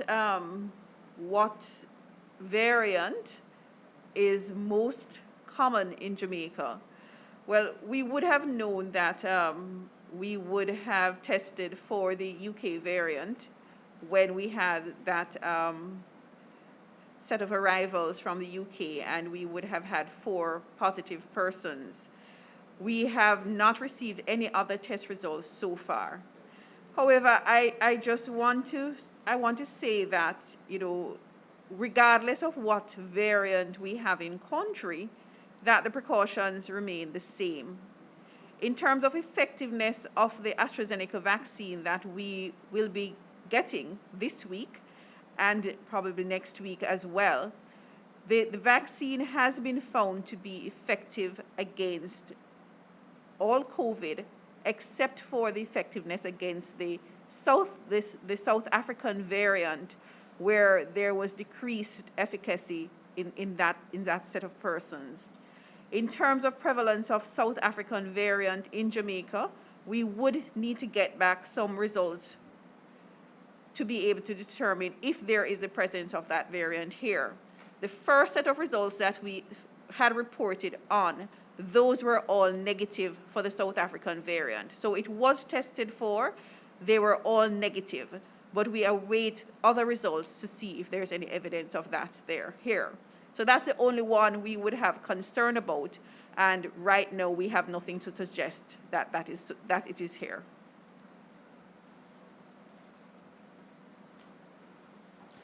Thank you so much, CMO, and the Prime Minister will return to the lectern.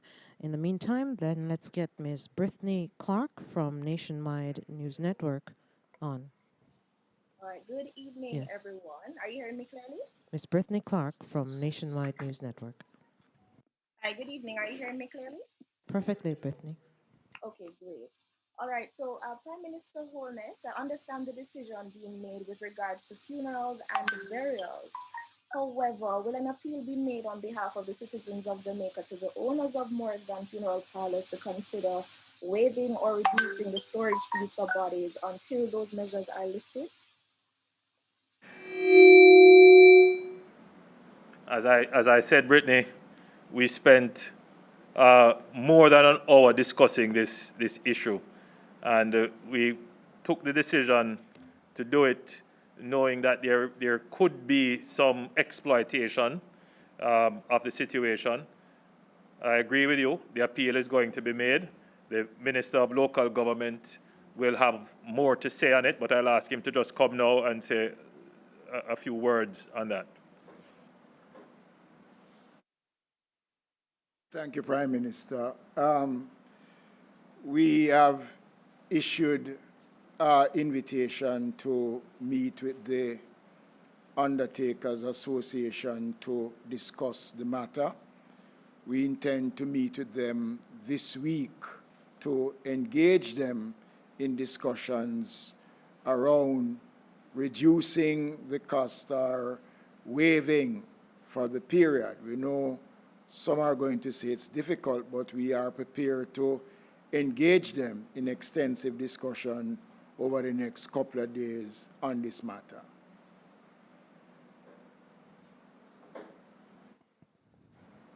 Thank you, Minister. We were in this position once before, my recollection, Minister Mackenzie, just before we did the lockdown in St. Catherine. Thank you so much, Prime Minister. Let's then go to Ms. Dion Jackson-Miller from the RJR Gleaner Group. Dion, good evening. Dion? Thank you so much, Naomi. Okay, first of all, I heard what the Health Minister said. I'm still asking, however, for a detailed distribution plan for the vaccine. In other words, further information in relation to the distribution within the categories that he mentioned, who is getting before whom, and then when those persons are finished, who is next and what's the justification? Can we please get a detailed breakdown of the vaccine distribution plan now? That's one. Number two, I'm asking about the MOU with the private sector organization. I'm not clear on this. Is it that the private sector funds are pooling with the government funds to create a general pool, and that the priority table still applies regardless, or is this going to be a way for rich people to jump the queue? And three, hospitals have been struggling for weeks. So we hear the government now saying they're implementing their surge plan. We knew the surge was coming, and we heard about some of these plans from last year. Why is it that the government waited until the hospitals were on the verge of were full and had been full, as I said, in some cases for some weeks, before putting the additional capacity in place? I'm going to invite the Minister to join me and answer. But I'd like to just quickly say that the issue of equity social justice and fairness in the distribution of vaccine stands quite high in the government's policy priority. And that directive has been given, and it is clear. We, by virtue of the principle of efficiency as well, we have looked to partnerships with the private sector. But there is no way in which the private sector partnership will trump the equity principle, meaning that though we partner with the private sector, it will not in any way interfere with the order of distribution for inoculation that has been set by virtue of the vulnerability list. And I want to make that absolutely clear. That is something that I know could create quite a bit of social dissonance in the society. There must be no question about anybody's social status giving them access to vaccines over persons who are vulnerable. The government is very sensitive towards that. Minister Tufton.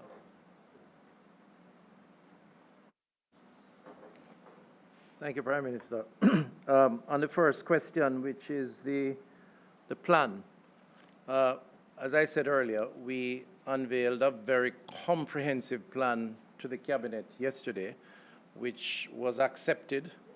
And there are several components to the plan, so it would take some time to go through that process this evening, which is why I ended my contribution earlier by saying on Thursday of this week, during our regular COVID conversations, which is aired, obviously you're normally on that, Dion, we will unveil with charts and diagrams and explanations all the elements of the plan, and will provide you with any responses that may come up, any questions that are asked. So I reassure you that the plan is in place. The Cabinet likes the plan and have signed off on the plan, and the plan will be unveiled for all to see. But the elements of it, which we have said, the priority groups, the distribution centers, the training, the inventory management, the cold storage management, the logistics. We have syringes in stock. I went and saw them for myself at the warehouse, the cold storage rooms, the mobile cold storage igloos that are in place, and I could go on and on and on. So on Thursday, please bear with us and we'll give you the details of that. On the issue of the PSOJ's MOU, the Prime Minister, I think, has made it quite clear. It's impatient of further debate or discussion.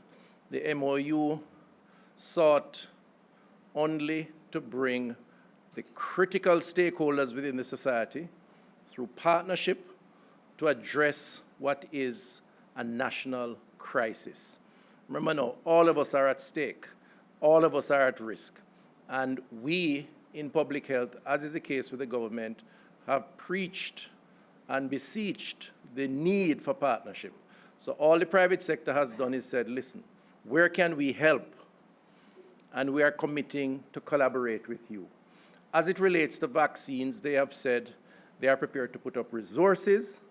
Now, the global vaccine politics, if you will, is now dictated by governments negotiating, not private sector entities, as Minister Johnson Smith may have said earlier. So any conversation around procuring vaccines has to go through governments working through bilateral or multilateral arrangements. And the private sector, therefore, will be coordinated by the public space. So I reassure you that that MOU will not in any way cause anyone to jump the queue. And I believe in the sincerity of those we are dealing with in the private sector, that they are about trying to do what is good for Jamaica, because ultimately it's all about everyone, whether you're in the private or public space. We did commit to making the MOU public.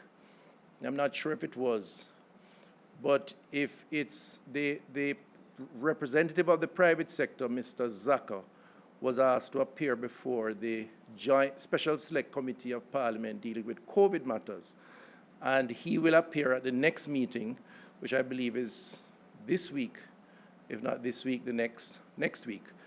And the opposition will, and all of us will be able to ask questions and for him to elaborate on any issues around the MOU. But he was designated the spokesperson for the private sector. And so more will be said on that. And then finally, on the issue of why so long, it really, to my mind, we did not start planning when the surge occurred. In fact, if you look back at when we started to construct the additional wards, we started to construct back in October, I think, October of last year, when we were well within, we were managing. We had significant excess capacity, as a matter of fact. We were slated to complete that process in December, but then we had about 3 or 4 weeks of rain, which pushed back the dates until January into February. And then converting regular wards to COVID wards was always a possibility, but it was decided not to do so until you needed it. So it's not fair or accurate to say that we were not prepared. We have always been prepared, but some of these things are about timing, and we did it at the right time, I believe. That is not to say that Jamaicans should not be careful, because there's not enough capacity for irresponsible behavior, and I think that is a critical message that we need to push. Thank you. Thank you, Minister Tufton. Prime Minister. Before you go on, I really must commend the Ministry of Health team. I remember the very first meeting of the Disaster Risk Management Committee when we received the presentation about how the pandemic will unfold and what the capacity would be. You are almost right on target with the number of beds that you would need. You said we started planning from October. You started implementing the plan in October. We started planning from day one. We started the negotiations to get the field hospitals here, to acquire the additional stock. Minister Clark, who is online, made the provisions, the fiscal arrangements for that. All of those things are in place. A hospital ward doesn't happen overnight. It doesn't happen in 3 weeks. It takes months to plan. And I have to emphasize this, because sometimes the narrative and the conversation is that the government is flat-footed. We have been managing this pandemic in textbook fashion so that we are able to respond in time as needed. As Minister Tufton pointed out, what would have been the benefit if we were to move regular hospital beds into COVID beds and we didn't need them?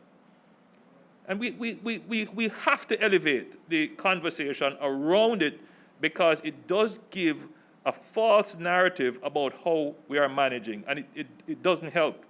The reality is that the Ministry of Health and the entire government has been working in a very strategic way. We've been managing fairly well. There are challenges. Of course, there are areas in which we can do better, but I think sometimes the narrative is just unfair and indeed sometimes false. Thank you so much, sir. We do have just a few questions from members of the public who seek clarification. I'll try to infuse those along with those from the members of the media. If you'll oblige me, please, members of the media. There is one in particular that comes from Dr. Eldemaya Shearer, who also deals a lot with the elderly. And she's asking, especially coming from a frontline worker, a health worker, who's asking, can they leave home to do their work being a frontline worker? I suspect this is maybe a nurse or a doctor. So that's a tricky one that I would want the CMO to answer, because it is specifically to a frontline worker, maybe someone who is a medical doctor 60 and over. Yes. The CMO I'll ask to answer that. But in general, the order allows for a person who is 60 and over to be able to leave their home once per day to deal with the necessities of life, and then we made a further amendment to allow them to go and oversee their business. For medical personnel, I'll ask the CMO to come and give her interpretation of how that order should be effected.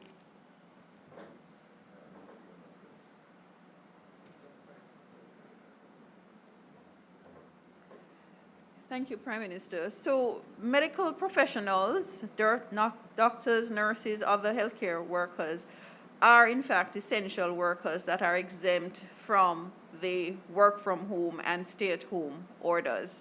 We know that your service is required, and we also know that you know how to act responsibly, to use your personal protective equipment to safeguard yourself and the rest of the population.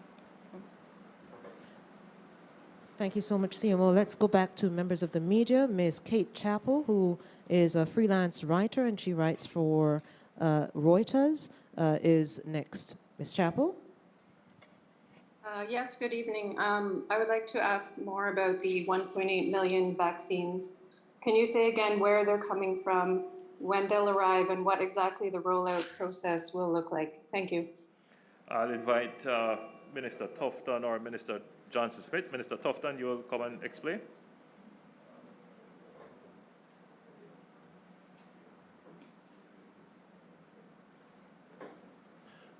Right, so we did say that by April of this year, 2021, we should begin to see the arrival of the, in part or otherwise, of the 1.8 million doses of the vaccines from the African platform. I don't have a lot more to say. It will be part of the pool of vaccines that we will receive.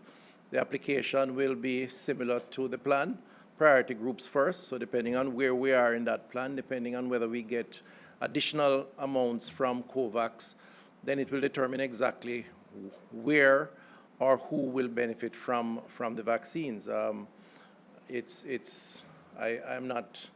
don't think there's much more to add to that. Minister Johnson-Smith, I don't know if you want to add anything else. No? That's pretty much it. Thank you. All right, since we have several on the Zoom platform, let me then go to the President. Just to be clear, so the rollout would be, we have 50,000 already defined to come, plus an additional amount, which I won't say how much that is yet, but it could bring us close to 80,000 within a week's time. Then after that, there are arrangements made with other private commercial opportunities that could bring in, I hate to give numbers, but yes, we won't give numbers because, again, those are still under negotiation. But for the African platform, we were scheduled to get 250, but as the minister explained, there were some circumstances changed, plus our lobbying and negotiations. That amount could possibly double. And then outside of that, in going April, May, there are some other commercial arrangements which will come on board as well. And that is the kind of rollout of the numbers that we will get. Effectively, what we're saying is that we should be able to start vaccines, and while we are vaccinating, we are getting supplies in just in time so that we will be able to seamlessly carry through a vaccination program for the next 6 months or so. Thank you for that explanation, Prime Minister. There are many more questions on the Zoom platform. Let's quickly then go to Mr. George Davis, the second-term president of the Press Association of Jamaica. George, good evening. Good evening, Naomi. Good evening, Prime Minister. I'd like to ask, I think I'm upside down. Let's see if we can fix that. Okay, Mr. Here we Davis. go. Right. Good. Sorry. Yeah, I'd like to ask this question of the Minister of Local Government specifically, as it regards to the National Premier League, the new season for which the sponsors, well, the organizers have been doing good work to marshal funds for sponsorship. They're almost at their quota. The clubs have been ready, standing down, ready, standing down, ready, standing down. Can you say definitively, with the set of circumstances the government is dealing with at this time, what should organizers expect? Will they get the green light? Must they wait, especially given that the window is closing, World Cup qualifiers begin soon, and there's no local football? I'd like him to address that today. Thanks. Well, all I can say for now is that the matter will be reviewed and looked at to look at what is possible. I want everyone to understand and appreciate the circumstances under which we are operating now. And we will take it based on the discussions that we'll be having over the next couple of days involving the Minister of Sports and the Ministry of Health on this matter. But I want to make the point that we did, in fact, made allowances for the resumption of training earlier on. So we'll have to revisit based on the existing circumstances. I just wanted to say quickly on sports. Recently there was an issue about how the orders were administered. And it raised the favoritism, equity issues. We look very carefully at it. We would like to see the resumption of sporting activities, no doubt, but we want to see it done safely. What we're observing is that the various sporting associations, they are coming on board with plans and they're working on it. But right at this point in time, it would be inconsistent with the challenges that we face if we were to give approval. So whilst we are not closing the window on sports, but just within this period until we get a leveling off of the threat, we would not be able to give approvals. So we would still consider them, still work with them to ensure that we refine the arrangements. And then as soon as we are out of this danger zone, we can start to look at how we can get the sporting sector back up and running. And I want to thank the sporting sector for their patience and understanding. I know it's not easy. It's an industry, it's a business, and many of them earn their income from it, and they haven't been able to earn any income. So bear with us until we go through this rough spot. Thank you, Prime Minister. Thank you, Minister Mackenzie. Prime Minister, we have so many people in the diaspora who are also watching and listening to the measures that were announced. One question coming from the diaspora: what obtains for persons who have received the vaccination and wish to travel to Jamaica? Again, I'll ask the CMO to address that.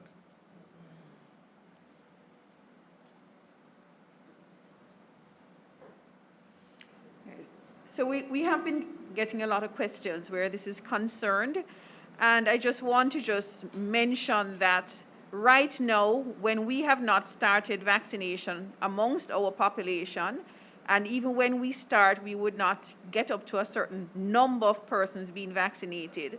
The vaccination that is done by the individual coming in protects them. We really want to look at measures that protect our population. And so, therefore, quarantine measures still remain in force. We have not changed these as yet. Right across the region, there has been no change in quarantine measures. Persons still have to come, when they're coming in, regardless of having completed their vaccination, they still require quarantine. Very important point, CMO. The vaccination doesn't mean that the virus isn't still circulating. It just means that you won't get sick from it, but somebody else could. Thank you, Prime Minister. Thank you, CMO. Let's go to Ms. Zara Burton from 18 Degrees North. Ms. Burton? Hi, I hope you can hear me. I'm on my phone today. Good afternoon or good evening, everybody. As of March 4, this one is coming from Twitter that somebody asked me to ask. As of March 4th, the GOJ requires its citizens to submit their COVID results at least 72 hours prior to departure. What if you've tested positive but are not able to quarantine the country where you've received the test? Will they be accommodated? And also, is it a PCR or antigen test that you need to take 72 hours prior to coming in? But my questions are, in addition to those, please, this is data breach related. What's going to happen now with all the data that was stored? Has it been destroyed? Will it be destroyed? And if it's not yet destroyed, when will it be destroyed? Question 2, has the government as yet been sued by anybody for the data breach? And then question 3, last one, in terms of the arrangements for India, and I know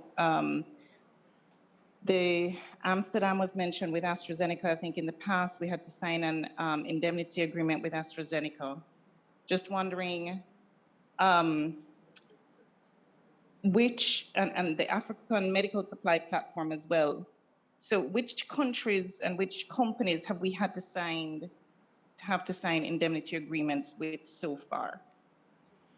All right, I'm going to ask the Minister of Health or the CMO to address your questions on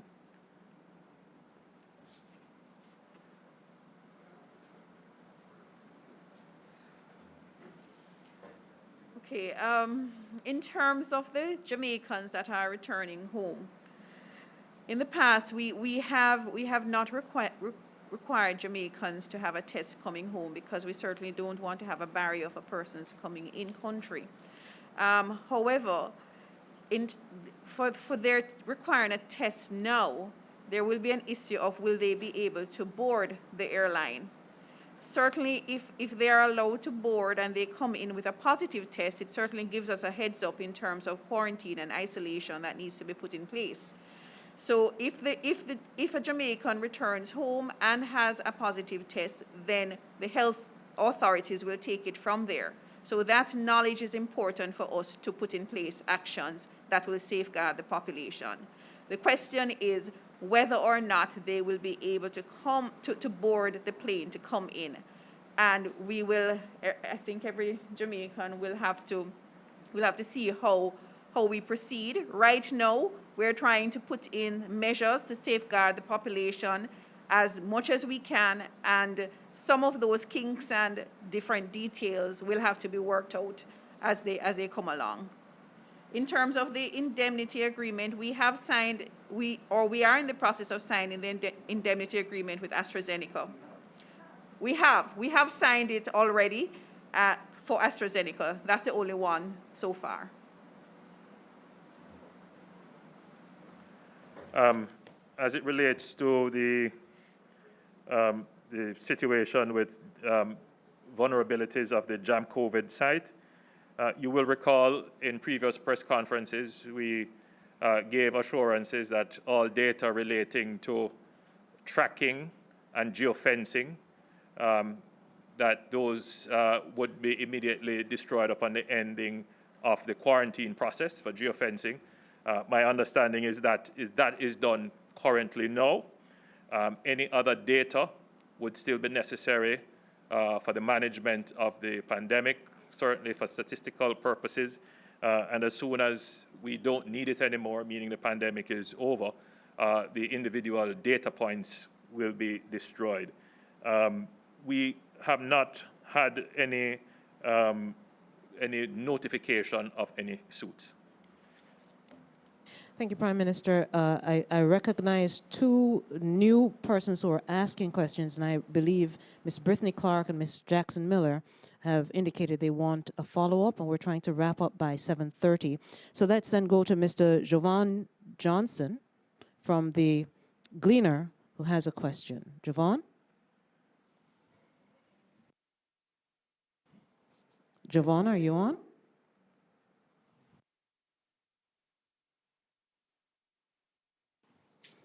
Yes, Naomi, are you hearing me? Yes, we're hearing you well, thank you. Great, great. Thanks, Naomi. Good evening, Prime Minister, and to the team. Prime Minister, two questions. Was there a contract between the Amber Group and the Jamaican government? And will you release the document? That is the contract, if there's one, for public scrutiny. And as we're on the issue of contract, you would perhaps see today the news in the Gleaner that the Office of the Services Commission denied a request for the contracts for the tax and police commissioners. What does it say, PM, that the public can't see the terms of engagement for the person who collects their taxes or protects them? In other words, do you think the contracts should be released?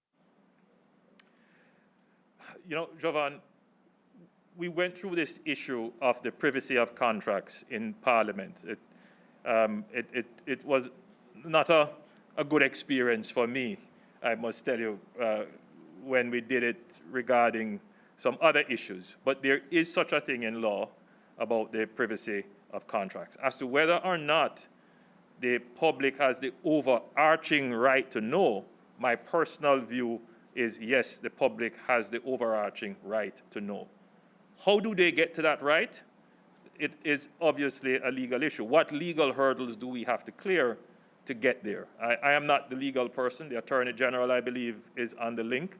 And what I would do is ask her at an appropriate time to explain that. So we do have access to information legislation, which sets out the steps by which these information can be made available, and which sets obviously timelines on which information can be held, if so necessary, from the public. So my answer to you is, yes, I think there should be, the public should know, but can it be just done by turning it over? Are there legal issues, legal hurdles that we have to cross? Sometimes I suspect that that may be the case. And as long as we follow the process, definitely the information should be shared. And the same would apply for whatever contracts that they are with any group that the government contracts services from, that they should be made available, unless, of course, there is any caveat for national security or any other sensitive reasons, such as bilateral information or sensitive trade and commercial information. So that would be my answer to you, Jovan. Thank you, sir. Sir, I have two quick questions from members of the public, especially the commuting public, and one from a student. So let me just go to the student first, and then to the commuting public. Will medical science students be considered for vaccinations, being that they're also on clinical rotations? And from the commuting public, a number of persons are asking, where is the monitoring for public transport within these current measures that you are also announcing? For public transport, the Minister of Transportation, we had that discussion last night, and measures will be put in place to ensure that the JUTC, for which we have direct control over, that the various protocols in place, that those will be followed. In terms of the general transport sector, we will certainly engage them to ensure that they are following the protocols. The Minister of Health has nodded to me, or will you explain, has nodded that medical students who are on rotation, they would be considered part of the frontline army of health workers, and so they would become entitled to the vaccine. And they're expressing thanks. How could I forget this one for parents who are who have preschoolers? They're asking if nurseries are also included in our orders. Sorry, nurseries are included in the face-to-face, no face-to-face contact. Nurseries. Nurseries. My nurseries, remind me, nurseries are kept open, but remember now, the nurseries have a very strict and stringent set of protocols, and indeed it is so strict that some of them have complained that it's very expensive to put it in place, but necessary. But we have kept them open. We have considered them essential, especially for those persons who have to go to work in this new regime. Thank you so much, sir. Then now let's go to, as we approach 7:30, let's then go to two follow-ups, beginning with Mrs. Jackson Miller, who has indicated, and then Ms. Brittany Clark, and we close out. Mrs. Jackson Miller.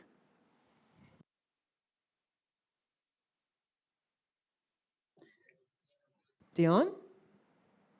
Thank you so much, Naomi. The reason there is a delay, Naomi, is because we have to wait until we get into the Zoom meeting. Yeah, a couple of follow-ups. One of the most, one of the issues of most public interest at this time, given the prevailing circumstances, is a vaccine distribution plan. And I hear that we're essentially being told to wait until you're ready to release it, which is Thursday. But there really has been plenty of time in this press conference to give us that, which would have been new information. Can I ask why it wasn't thought imperative to share that information with the country at the earliest possible date? Second follow-up, I heard your response to me, Mr. Prime Minister, that you believe the government has been managing well.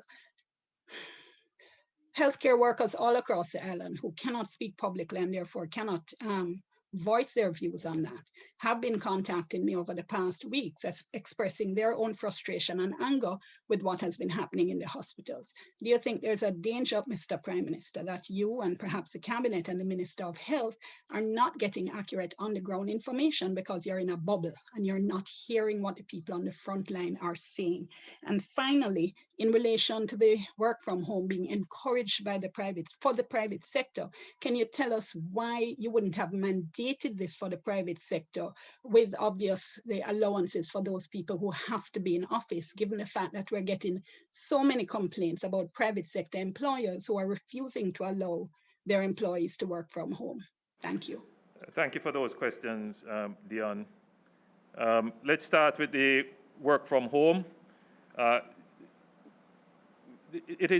The government has obviously far greater control directly, administratively, over the public sector.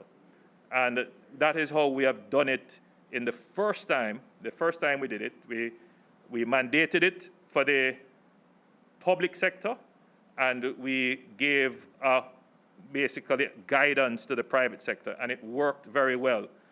We then modified the guidance with a mandate that if an employee requests to work from home under certain circumstances, and they can show, proof that they have an illness, they have a comorbidity, or they have to take care of someone who is not able to function without them at home, then they should be allowed to work from home. So I think as it is, this measure works, and the private sector has been leaning forward. They have not been resisting. In fact, many of them, since we have introduced the work from home, they have been working from home.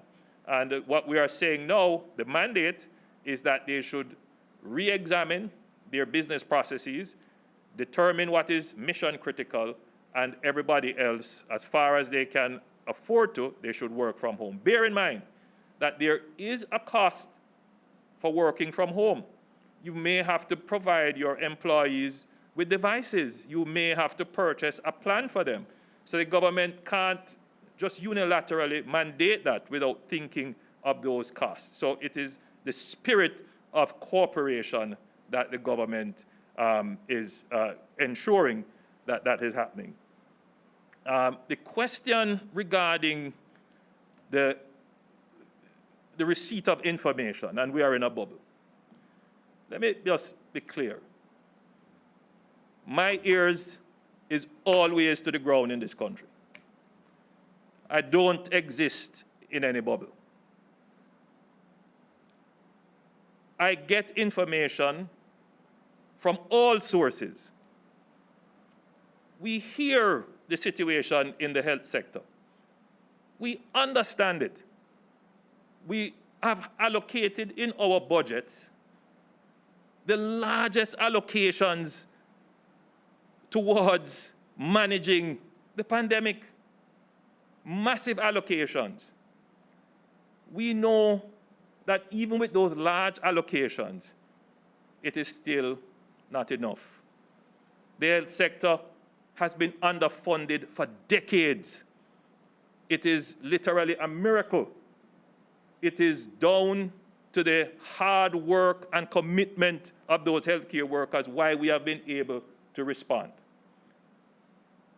But we also hear the cries of the persons who have lost their jobs, business people whose businesses are going to collapse, all the other complaints in the society, and we have to balance them. The government could have taken a position, that we just lock down the country and maintain a 50 or 30% capacity in the health sector. The question then comes, how do we pay for the health sector?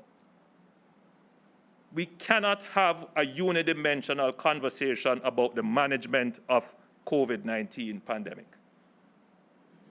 It has to be a complete consideration about keeping Jamaica open, about keeping production going, about keeping people safe, about maintaining equity and social justice in the country, about maintaining law and order, about maintaining our infrastructure, about keeping people employed. And if you look at all of those things and the operations of the government across all sectors, you can only come to one conclusion. I urge the Jamaican people, in this time of pandemic, let us not divide for divide's sake. Governments must be criticized. If we are not doing well, you should tell us. But we must not persist with a false and unfair narrative. It doesn't do us justice. There's no benefit for anyone for that. Prime Minister, then, our final question to Ms. Brittany Clark, who has a follow-up from Nationwide News Network. Brittany? In relation to the vaccines, I beg your pardon, Minister yes. Tufton, in relation to the vaccines, you have presented to Cabinet yesterday a very impressive plan. I described it as being granular.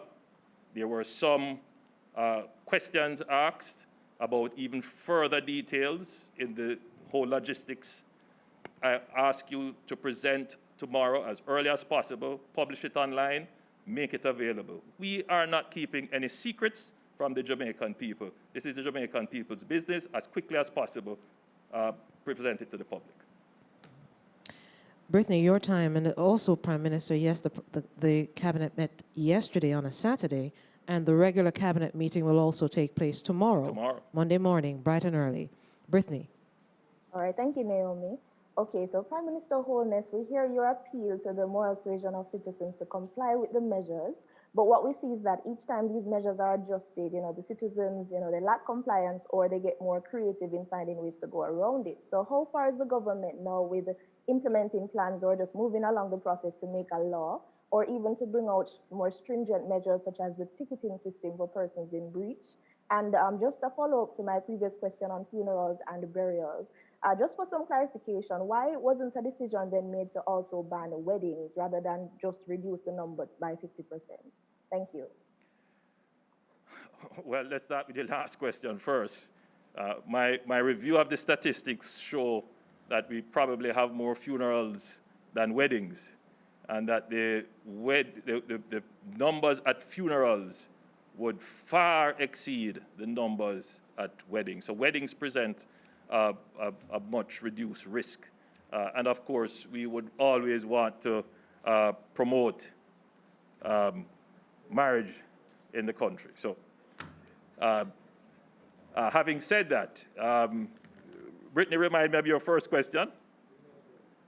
So we're just saying that you continue to rely on the moral suasion of persons. So is the government now moving ahead plans to create a law, with the Disaster Risk Management Act, or are you implementing the ticketing system? What are the plans for that? So Brittany, again, just so that the country understands, you can divide the response into two. One arm of the response is enforcement. The other arm is voluntary compliance. It's very expensive to enforce, and enforcement will never be complete. You also have to bear in mind that it is one force in enforcement. Right now, it is the JCF supported by the JDF. And that enforcement cuts across crime, border protection, cybersecurity, logistics and management of the health centers and the pandemic and all. In other words, people believe that it is just the frontline workers who manage the process. Sometimes when the frontline workers have to move, they need security. So enforcement should never be your first call in terms of applying measures. You must always have it there, but our first call is on getting the public to cooperate. My perspective is that we have far more reasonable Jamaicans than we have unreasonable Jamaicans. My perspective is that if we engage, if we provide information, if we are there being examples, and we provide leadership, that most Jamaicans will comply. And then that would reduce the number on whom we have to enforce. And that has always been the strategy. Jamaica is a liberal, democratic country. And that is how liberal democracies work. It is all about engaging the population, bringing them into the equation, bringing them into an understanding of the problem, enlisting them as positive actors, and the society moves together as one in this way. We only enforce on those persons who are deviant and deliberate in their deviance. Thank you so much. Ladies and gentlemen. Thanks for listening. And just last thing, I'd like to thank members of the diaspora and the private sector and just ordinary Jamaicans who have made it possible to give out almost 100,000 tablets so far. That many? We haven't reached that many yet, or are we? No, we have much more than that. I have given out myself close to 1,000 tablets. And I know right across Jamaica, outside of what we're doing in the government, members of the diaspora, average persons, are giving tablets. And that has really had an impact on the school system. And I want to thank and encourage Jamaicans to continue giving to the education sector. It certainly will improve our education delivery. Again, thank you, everyone. Good night. Thank you so much, Prime Minister. That was Prime Minister, the Most Honorable Andrew Holness, giving an update to the nation. Just as a matter of clarification for those who are online, it is a matter that the Prime Minister just announced. As of March 8th, there will be no funerals nor burials. So there will be no funerals, no burials, and also online services only for churches. Only those who are critical to the streaming of services online will be allowed to deal with church services up to March 22. Thank you so much. We've had the Deputy Prime Minister, the Honorable Horace Chang, here with us today, along with several other ministers, Minister Mackenzie, Minister Tufton, Minister Williams, Minister Morgan, and of course the CMO and PS from the Ministry of Health and Wellness. Thank you so much for joining us. Please stay safe, and we'll see you again next time. Good night.